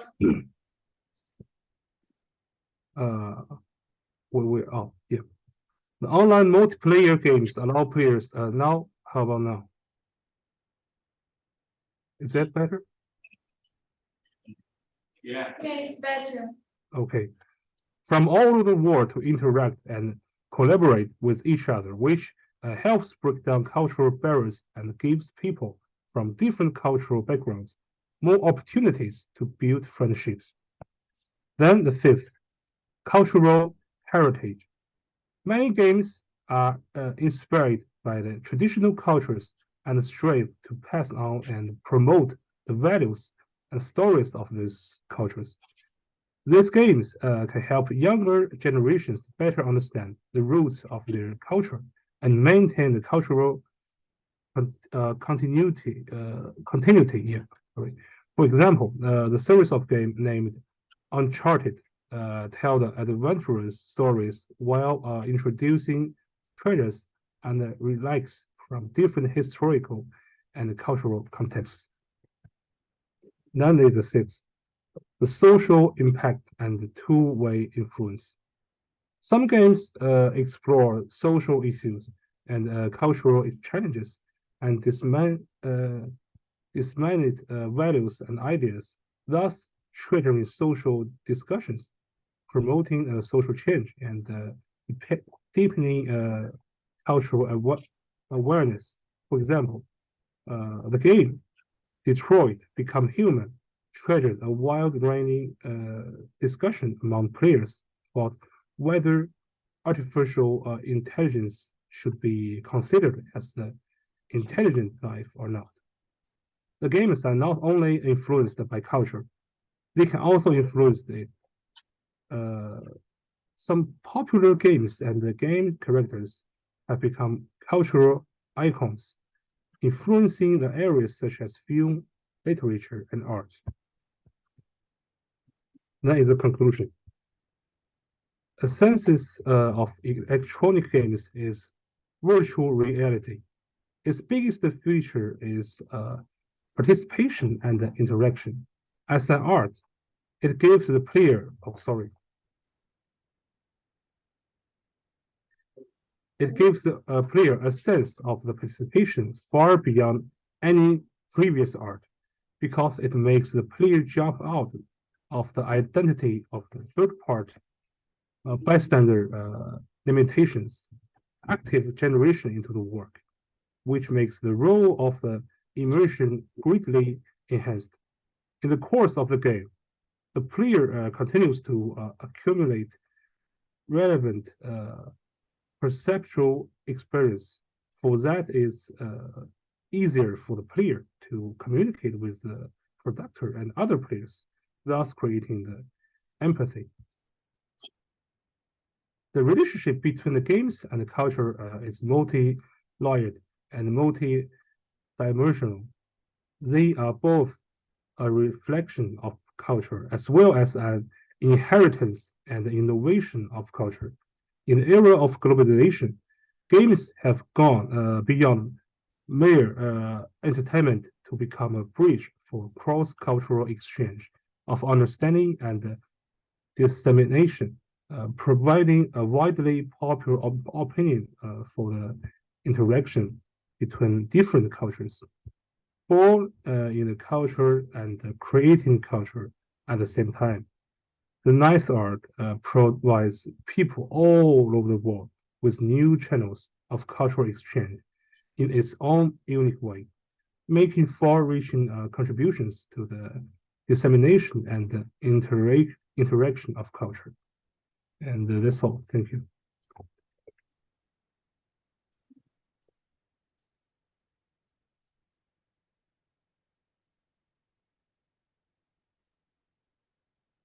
Sorry, my presentation is finished.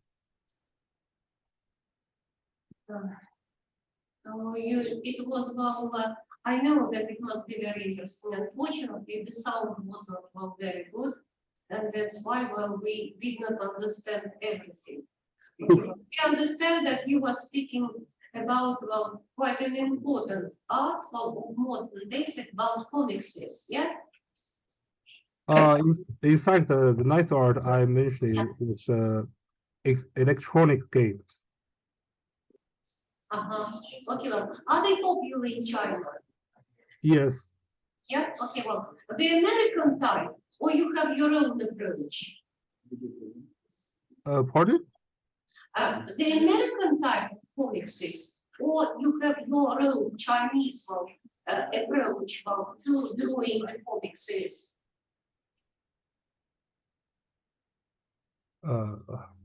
Sorry, still not very clear. I mean, maybe you're asking about do I know some game from China that Americans know about the Chinese culture? Is that right or not? Yeah, and it is very interesting. And what about your comics? Do you sometimes have them of political character? Political character? Yeah, political. Also, yes, it has. Political comics. Yeah, let me give you an example. There's a game, it was made by a Russian company named Man of War, Assault Squares 2. And this game has many models made by players. One of the model is about the conflict, what was happened in the East Ukraine. Yeah, so sometimes it has political factors, but not everyone. And most time it's always has some connection with culture, mainly. I mean. Such a pity you did not illustrate it. It would have been wonderful if you have given some pictures. I know, but in my view, I think I recommend you to search some videos on the YouTube or some other website to know these games and better to play it by yourselves. I think it's a better way to know these games and have your own opinions. Thank you very much. Thank you. Sorry about the microphone.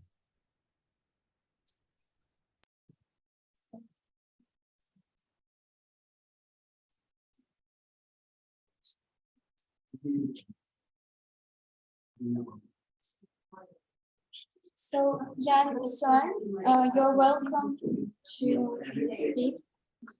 Okay.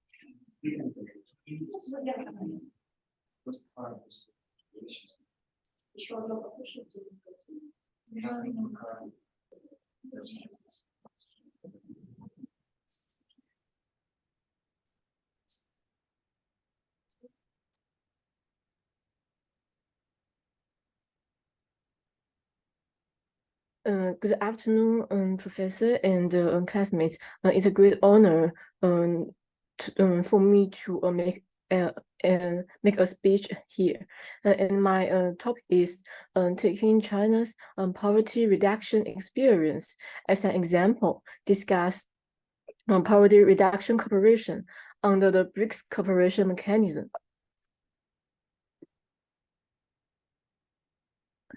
In 2020, China eliminated absolute poverty and make a historical contribution to eradicating poverty and achieving a peaceful development around the world, while China is committed to eliminating its own poverty. It also actively participates in international poverty reduction cooperation. China's poverty reduction cooperation initially took the form of bilateral cooperation. In the docking between China and African countries, South Africa, both BRICS members, and China have rich experience in poverty reduction cooperation.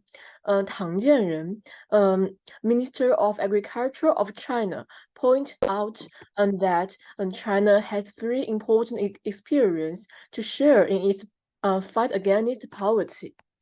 Firstly, adhere to putting the people at the center and adhering to common excuse me. Yeah, everything is okay. Continue. Okay, maybe someone speaks something online. Sorry, I will continue. Firstly, adhere to putting the people at the center and adhering to common prosperity. Secondly, adhere to target poverty alleviation. Targeted poverty alleviation starts from 6 directions to help people get rid of poverty economically. They are to promote the poverty alleviation tasks of poverty alleviation targets, to arrange projects according to local conditions for each poverty alleviation target, and to accurately deliver each poverty alleviation measure to every poverty alleviation targeted poor people. To use funds correctly, assign different people to different villages, because the local people are more effective in governing local people, and to control the effectiveness of poverty alleviation in real time. Thirdly, to combine poverty alleviation, aspiration support, and intellectual support together, because education is the most effective way to stop the intergenerational spread of poverty. In China, each poverty alleviation county has formed from two to three characteristic leading industries. These reflect the key point of China's poverty alleviation campaign. This is the only way the government has assumed the responsibility of a heavy asset investor and assumed all investment risks. Only the poor can intervene with zero capital, and because the government assumes all risks, the poor have maximized risk return. Because in fact, the poor people cannot independently form the ability to accumulate capital. Therefore, the poor people do not have the ability to rely on capital accumulation to carry out industrial upgrading and obtain the conditions to increase income. In case analysis, for example, the photovoltaic industry in the infrastructure field. The government installed for photovoltaic equipment in poor area with sufficient sunlight resource. The government assumes full responsibility for photovoltaic investment, and poor people can obtain a corresponding benefit. A very core point of China's poverty alleviation experience is that development promotes poverty alleviation. Infrastructure plays a very central role in this. Infrastructure can be divided into social infrastructure, logistics infrastructure, economic infrastructure, and digital infrastructure. Logistics infrastructure include roads, railway, port, and so on. In China's experience in poverty alleviation, we can see that railways and highways connect the flow of people, goods, and capital across the country and even the world. Commercial complex integrate economic transaction activities and concentrate transaction in various core areas. The improvement of power infrastructure is the top priority for the development of a manufacturing industry. The construction of communication infrastructure promotes the exchange of culture and ideas and facilitates the emergence of trade on electronic platforms. Infrastructure construction is a huge and extremely complex industrial chain. It can not only directly solve the employment problems, but also stimulate the demand for steel, cement, and other raw materials and construction machinery. It can ultimately bring a piece of a cake to everyone in the industrial chain. Dilma Rousseff, former president of Brazil and current leader of the BRICS new development banks, point out that some thousand countries cannot obtain enough credits, cannot enter the capital market, and their currencies cannot be converted after the US dollar was weaponized by the United States through its hegemony. It's gradually become a political blackmail by the United States tools. However, due to the influence of the colonial period, most members of BRICS countries are colonies or semi-colonies of Western developed countries and have become objects of plunder during the capital accumulation stage. BRICS members such as China, South Africa, Brazil, and Argentina are not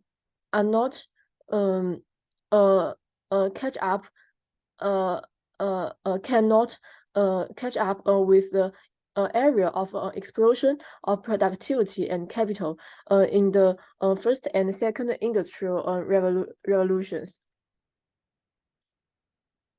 From this, we can see that under the BRICS cooperation mechanism, the new development bank serve as an infrastructural investment and a leading target for member countries. It also provides countermeasures to deal with a U.S. hegemony and expand local currency settlements. This is not to fight against the U.S. dollar, but to consolidate the investment foundation and optimize financing. As a supplement to the bilateral and poverty reduction cooperation between China and BRICS member states under the BRICS mechanism. China and Brazil has cooperation of a Chinese Language and Agriculture Science and Technology Development Center, and they have the cooperation between the university. And China and Russia has a soybean joint research center and potato germplasm resource innovation and cooperation. China and South Africa has a science and technology, poverty reduction and talent experimental class. They have enriched the sharing of China's poverty reduction experience at the level of scientific and technological cooperation. That's all. Thank you very much. Thank you. Thank you very much. Well, if you do not mind, I'll put a question. We know that in different countries, poverty is distributed differently. For example, in India, poverty is distributed unevenly between inside different states. Also, that means that in the capital of the state, the poverty, people mainly that live there, they are rich. Around it, there are very many people who are poor. In China, as far as I know, at least it was 2 years ago, the poverty distribution, inequality distribution is different. It is not within some region, not within the state, but between different regions of the country. For example, Shanghai is as rich as New York, for example, today. But there are some other cities and places in China, especially in the north, west, and western states, where people are really poor. The whole population of the state. What is the policy of the Chinese People's Republic in this connection? How do they try, to make this inequality less striking? As we know, the richest area of China is the eastern south area, and they are close to the shore and the sea.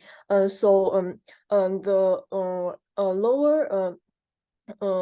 lower made industry can be transformed from the Japan and Korea, or China Hong Kong, or China Taiwan China, and from the at the beginning of the 21st century, the eastern area and the southern area of China, the people they become more and more rich. But in the west and the west southern of China, they are locked in the land. So we have a deep gap between these two areas, and now maybe at the from 2008 or 2010,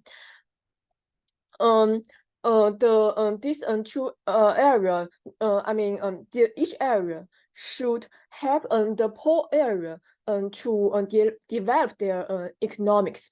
For example, the Shanghai will help the Tibetan, and they should buy some agricultural goods from this area, and they should let students of the Tibetan, they can get an online course from the Shanghai high school or middle school, and when they're a student at a at the period of high school, they have the opportunity to study in Shanghai, because the gap between these two areas is not only the gap of the economic, but also the gap of the education. As we know, education can block the intergenerational poverty. So in China, our policy is the rich area should help the poor area to develop their economic and education and the other area. But in India or in America, they are not on the their power cannot concentrate on the center. Every state or every province had its own policy to develop their economic and other areas. The main approach is distribution of some of the budget of rich states to the poor ones. Yes? Yes. Thank you. And also educating people from poor districts in good universities. I see. Yes. Thank you very much. Okay, well, thank you. You're welcome.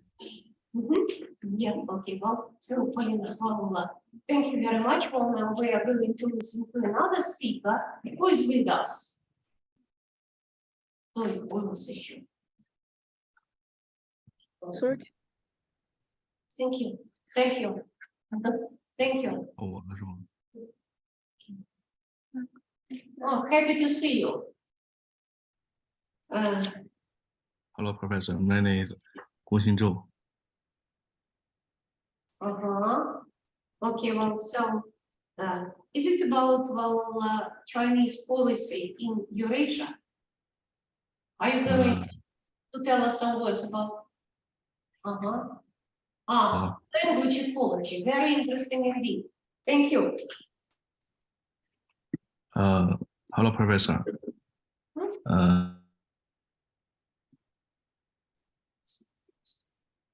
Sustainable development system in state-owned energy companies.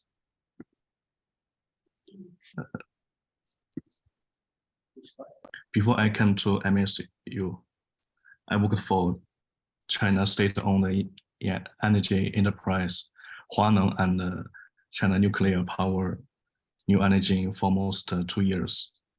I would like to share my thoughts on this topic.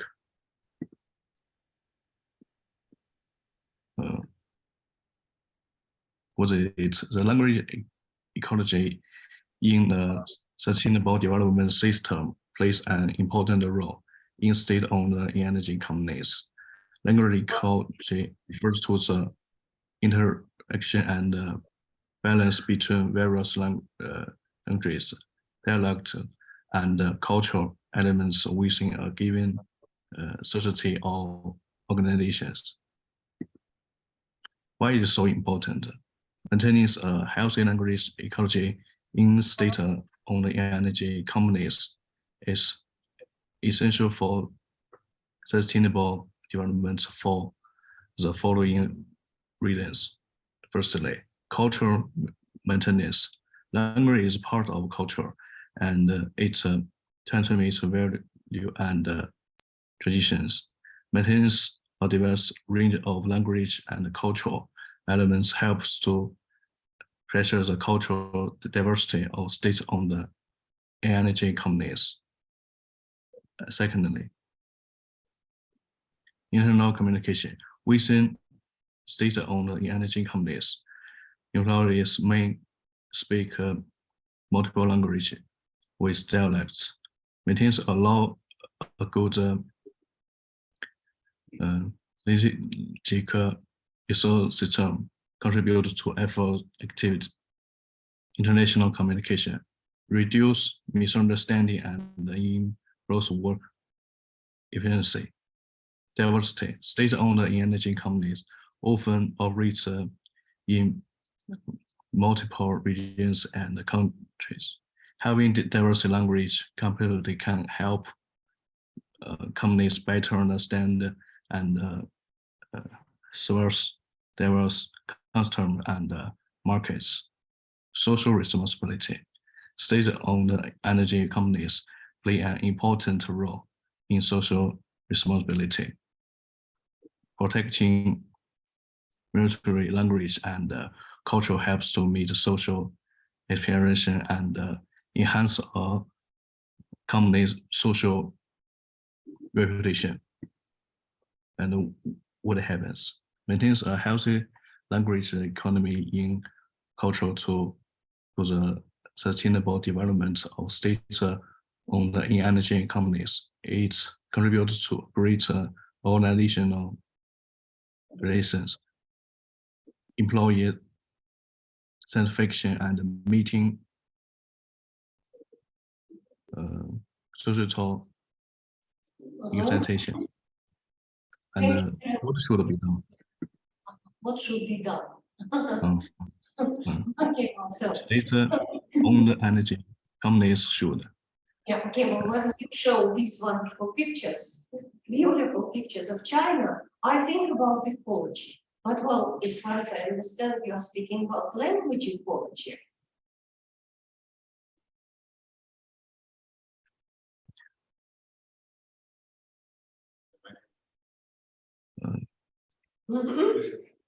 Use inclusive language that take into account different perspective and stakeholders, using positive and solution or written language to communicate the benefit of sustainable development, be transparent in their communication and avoid greenwashing or misleading claims, avoid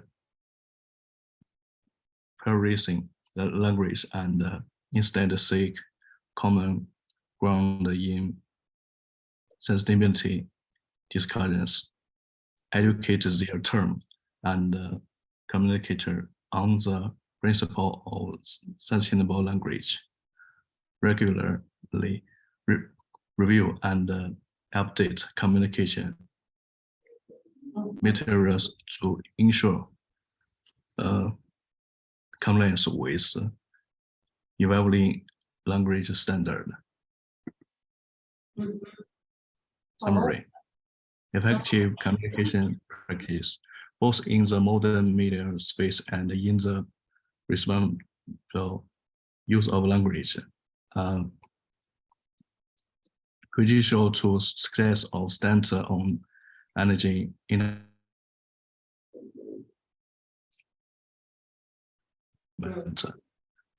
by utilizing modern media and adopting a language ecology that promotes understanding, trust, and support.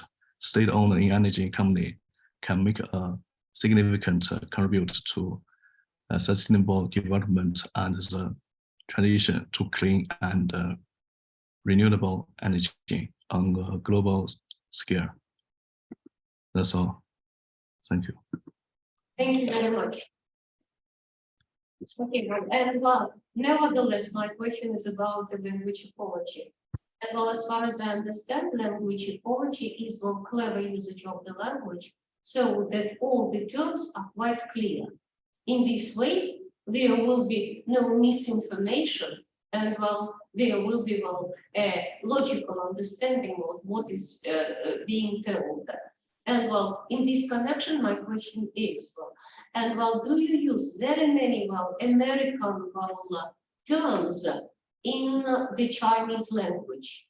And does it interfere with the understanding most important things in your country, in China? Do you understand my question?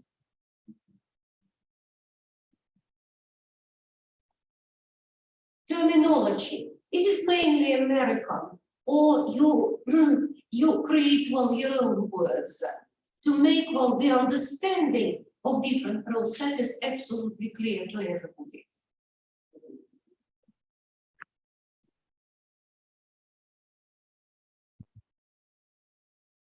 Well, I guess some problems with connection. Yeah. Yeah. Well, some problems with connection. Yes.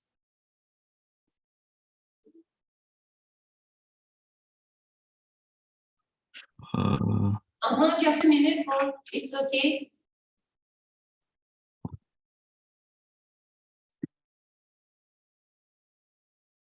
Goodbye. Goodbye. Well, I do not understand whether my question was kind of an unpleasant. No, because it's online. Maybe you don't listen good. hear. Okay, well, he could not hear me well. Okay. Like the first. But well, when you speak about language ecology, the matter of terms is very important. Because if you say, well, for example, financial instruments, everybody understands you. But well, when people start speaking about options, when people start speaking about some futures, well, not very many people understand what they really mean. And well, in this way, the ecology of the language is very important. Okay. Also, thank you. But nevertheless, on such a pity, we could not hear you up to there. Next time, maybe. Okay, Polina, the last participant of our conversation. I was on St. Petersburg from the 4th till the 6th. Она слышала the conference, Russia, and either. Я слышу. Yeah. Тогда, пожалуйста, мы готовы прослушать. Next time, there will be Moscow, but in Russia. Okay, well, Julia, well, we are so happy to see you. If possible, in short. Right. So I'll try, definitely. Thank you so much, Olga Yurina. So the subject of my speech today is Born Well by Jonathan Coe, the role of the media in shaping the British national identity after the Second World War. So speaking about this novel, first of all, we should start with the beginning. So in the era of globalization and the recent polarizing of the world, the issue of national identity crisis remains strikingly acute. Having survived through Brexit in 2016 and 2020, Britain experienced the sharp socio-cultural shifts, which were the result of its membership in the European Union on one hand, and large-scale culture shocks in the public consciousness of the British lockdown, and caused by leaving the European Union after so many years of partnership on the other. The COVID 2019 followed the first socio-political crisis in such proximity that it aggravated the isolation in which the United Kingdom found itself after Brexit, and it instigated the nations ruminating on its hopes and fears of the future. The classical idiom stating that an Englishman's home is his castle has been reconsidered in the light of recent events, and many more ideocultural patterns have been questioned as well. As a result, quite a few aspects of the so-called Britishness turned out to be outdated or lost in their initial values, while the meaning of the term British national identity revealed its unstable and vague nature. On the 27th of February 2007, Gordon Brown delivered a speech at a seminar on Britishness at the Commonwealth Club in London, where he stated the major questions daunting one's mind within the framework of national identity. He said, "I am here to listen because recent weeks have seen a renewed focus on what it is to be British, what we value about the British way of life. Whether all the different countries of the Union, Scotland, Wales, England, and Northern Ireland, all want to stay together, part of the Union. How we better integrate our ethnic communities and respond to migration. How we respond to Muslim fundamentalism. What is our role in Europe and the European Constitution? And whether facing global changes, we need a stronger sense of national purpose." End of quotation. Interestingly enough, all those questions remain the major issues today, and practically all those questions are considered in the latest Jonathan Coe's novel, Born Well. Being classic and postmodern in his technique, charismatic but not eccentric in his manner, ironic and at the same time sincere in his intonation, in the recent couple of decades, Coe has gained a reputation of the British national historian, consciousness, and also hope. That was partially the reason why his previous novel, Middle England of 2018, worked together with his people, the author of Aspiring Grasp, and comprehend the transformations of his country was going through during Brexit, found him the Costa Award in 2019.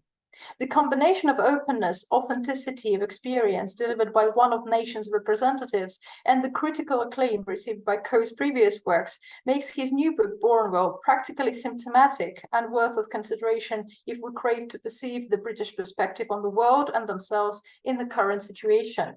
Bornwell inherits the major trait of its literary predecessors, for example, Thomas Mann's Buddenbrooks, expressing the writer's urge to assess the phantasmal type of circumstances, which in the depiction of the 75-year history of Britain through the perspective of 4 generations of the Agnat family.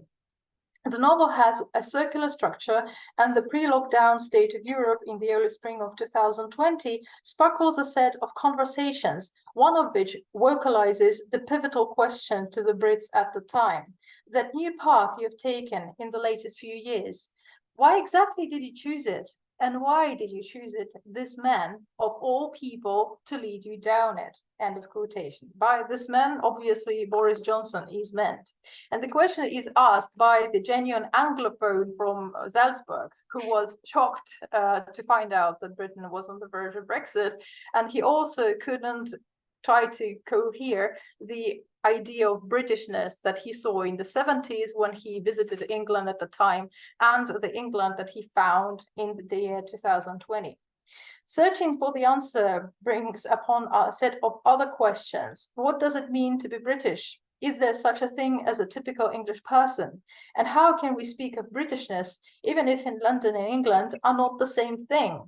The events that Coe thoughtfully selects for his characters down the rabbit hole journey in search for answers once again reminds us of Gordon Brown's speech of 2007. Quote, "When people are asked what they think is important about being British, many say our institutions, from the monarchy and the national anthem to the Church of England and the BBC and our sports teams." End of quotation.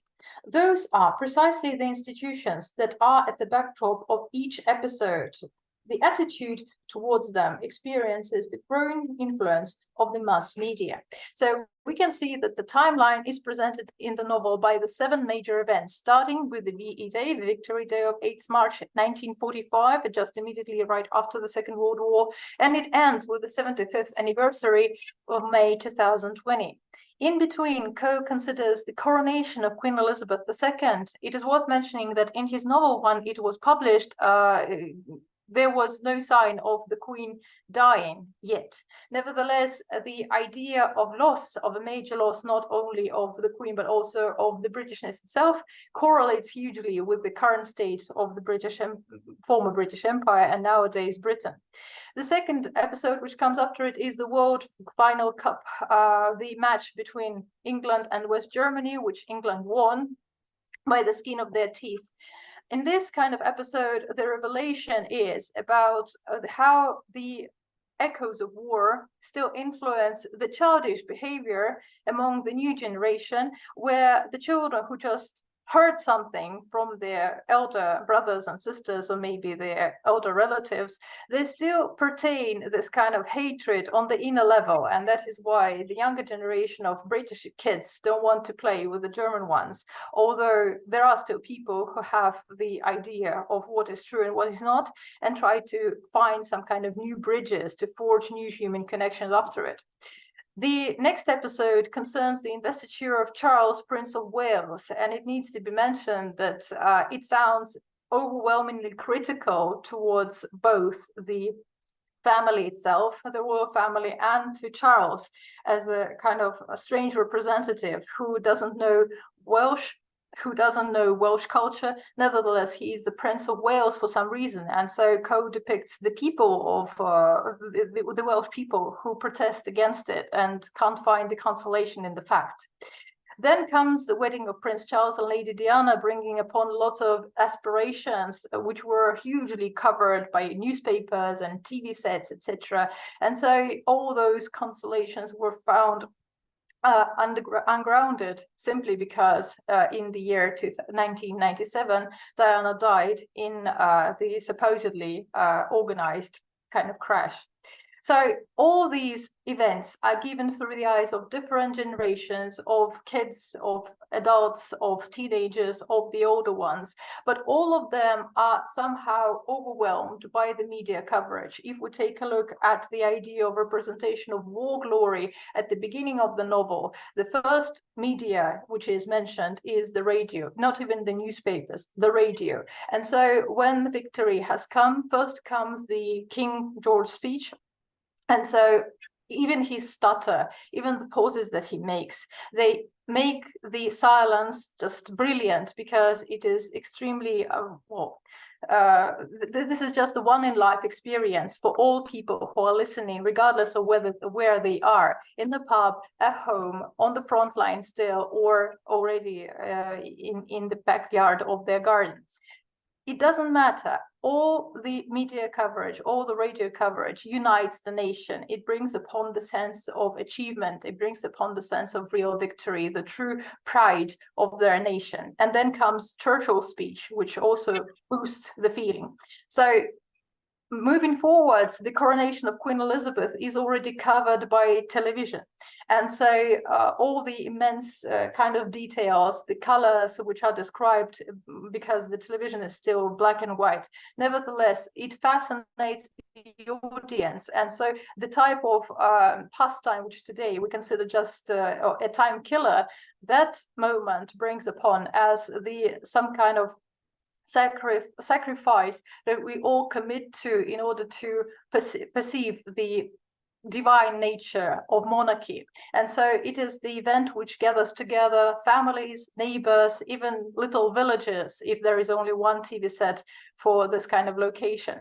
And so the same thing happens with the World Final Cup. Even those people who do not support any kind of football team, they are somehow fascinated by this general idea of England regaining its major cultural status in the final match, etc. And so if we move forwards down the timeline, we gradually see the deficiency in the media coverage. The more we speak about culture, the more we speak about politics, the more we speak about health and economics, etc., the more varied the language becomes, first of all. But then the fewer are the journalists who perceive their mission as something of a knighthood, so to say. The more of them, as Co writes down, are of a standard type, edging into middle age, cynical, word-weary, thoroughly fed up at being stuck in Brussels, for example, reporting on the working of the European Union, but still resolved to make a reasonably conscientious job of it.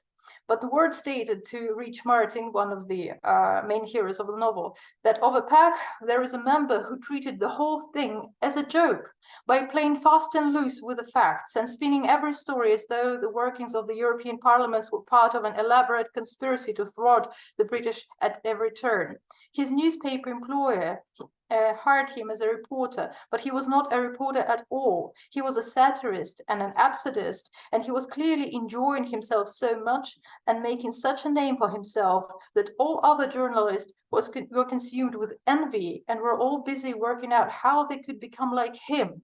And an indication of almost mythical regard that he received was that they were calling him simply by name, Boris. So at this point, we see that the journalism aspect of the novel and the political aspect of the novel come together, because Boris Johnson is one of the pivotal figures at the end, at the closer to the end part of the timeline. And so here the Co presents one of the striking examples of how manipulative the media have become already in the 80s. So there is just one little piece of video which I would like to show you. Oh, just a second. Sorry, I wanted to share the sound.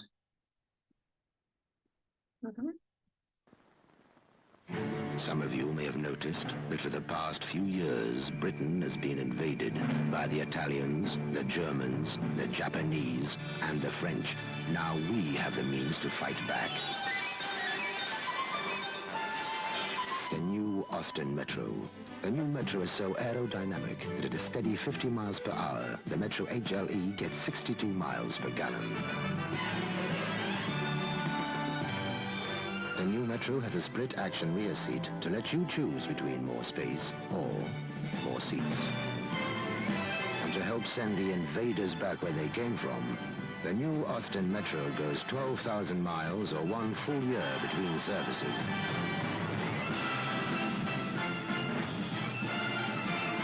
The new Austin Metro, a British car to beat the world.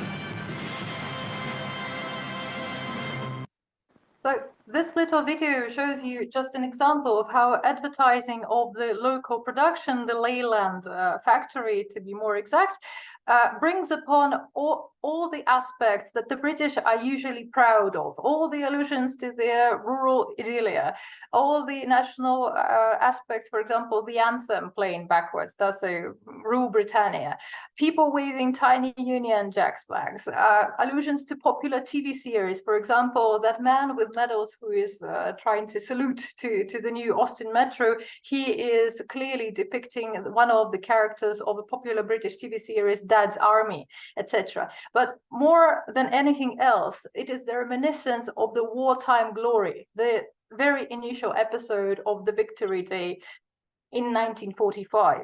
And so, driving the conclusion of my speech, what can we say? A lot of things and events described in Coe's novel are increasingly connected to the war times, not only World War II, but also the wars between Britain it has a history with. For example, first and foremost, tense competition with the old friend and foe France, humorously depicted in the Chocolate War episode. One way or another, the British identity takes root from it, and no less a way than anything else. Maybe even more, if we consider it at a longer term.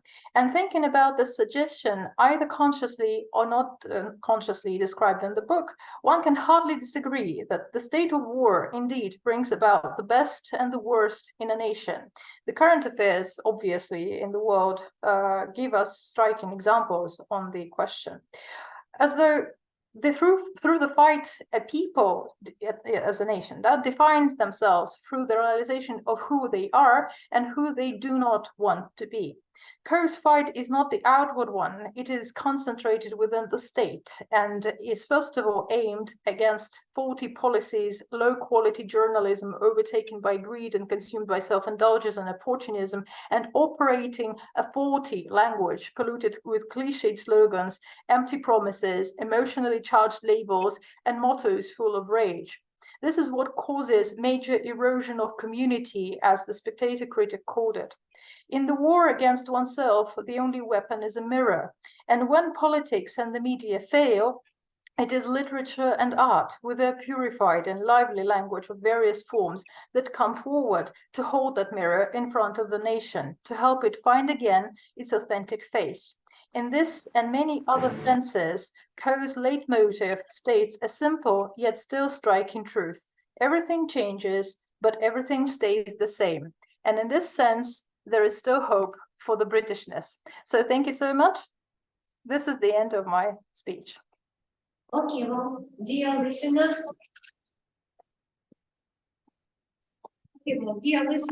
maybe questions? I've got a question. Well, if you do not mind, well, Julia, my question is the following. Well, I know that, well, British people think a lot about their British identity, the so-called Britishness. And you have given, well, some main blows that, well, were that were very, well, harmful to Britishness. And, well, among them, I have singled out, well, first of all, the death of Queen Elizabeth II, okay, well, COVID, and, well, migration, and maybe Brexit. Well, as for me, I believe that for the Britishness, well, the death of Queen Elizabeth II was, well, the greatest, well, blow of all them. But what is your opinion in this connection? Well, definitely this is a blow, because even though Coe, as a representative of a person who lives in the modern world, and yet the person who was born in 1961 himself, and so he lived through the majority of events that he's describing himself, he is quite well, skeptical about the position of the royal family in the modern world and the monarchy in general. Nevertheless, he and I personally understand that speaking about monarchy, this is such a huge part of history that it cannot just be simply discarded. There are still lots of people, especially in the provinces, and even if we speak not about England, even if we speak about other parts of the United Kingdom, still there are people who try to hold to the past, and holding to the past as in my opinion, shouldn't always be a bad thing. And in this case, this is like a kind of bedrock that you can always count on. So the embodiment of monarchy, the embodiment of self-respect and dignity, which Elizabeth embodied, definitely were something that hold the nation together. So nowadays, my opinion is that if Charles doesn't live up to the people's expectations, then monarchy is at a threat. He's not Charles now, he's Carl. Well, Carl, sorry. Thank you very much. It was very interesting. Also, final report, and well, I guess that we can well close our session. Okay, it was well very interesting, and I guess we have seen well lots of very interesting points of view on the matter of different ways the communicative practices are being changed today. Thank you very much. Закрываю все.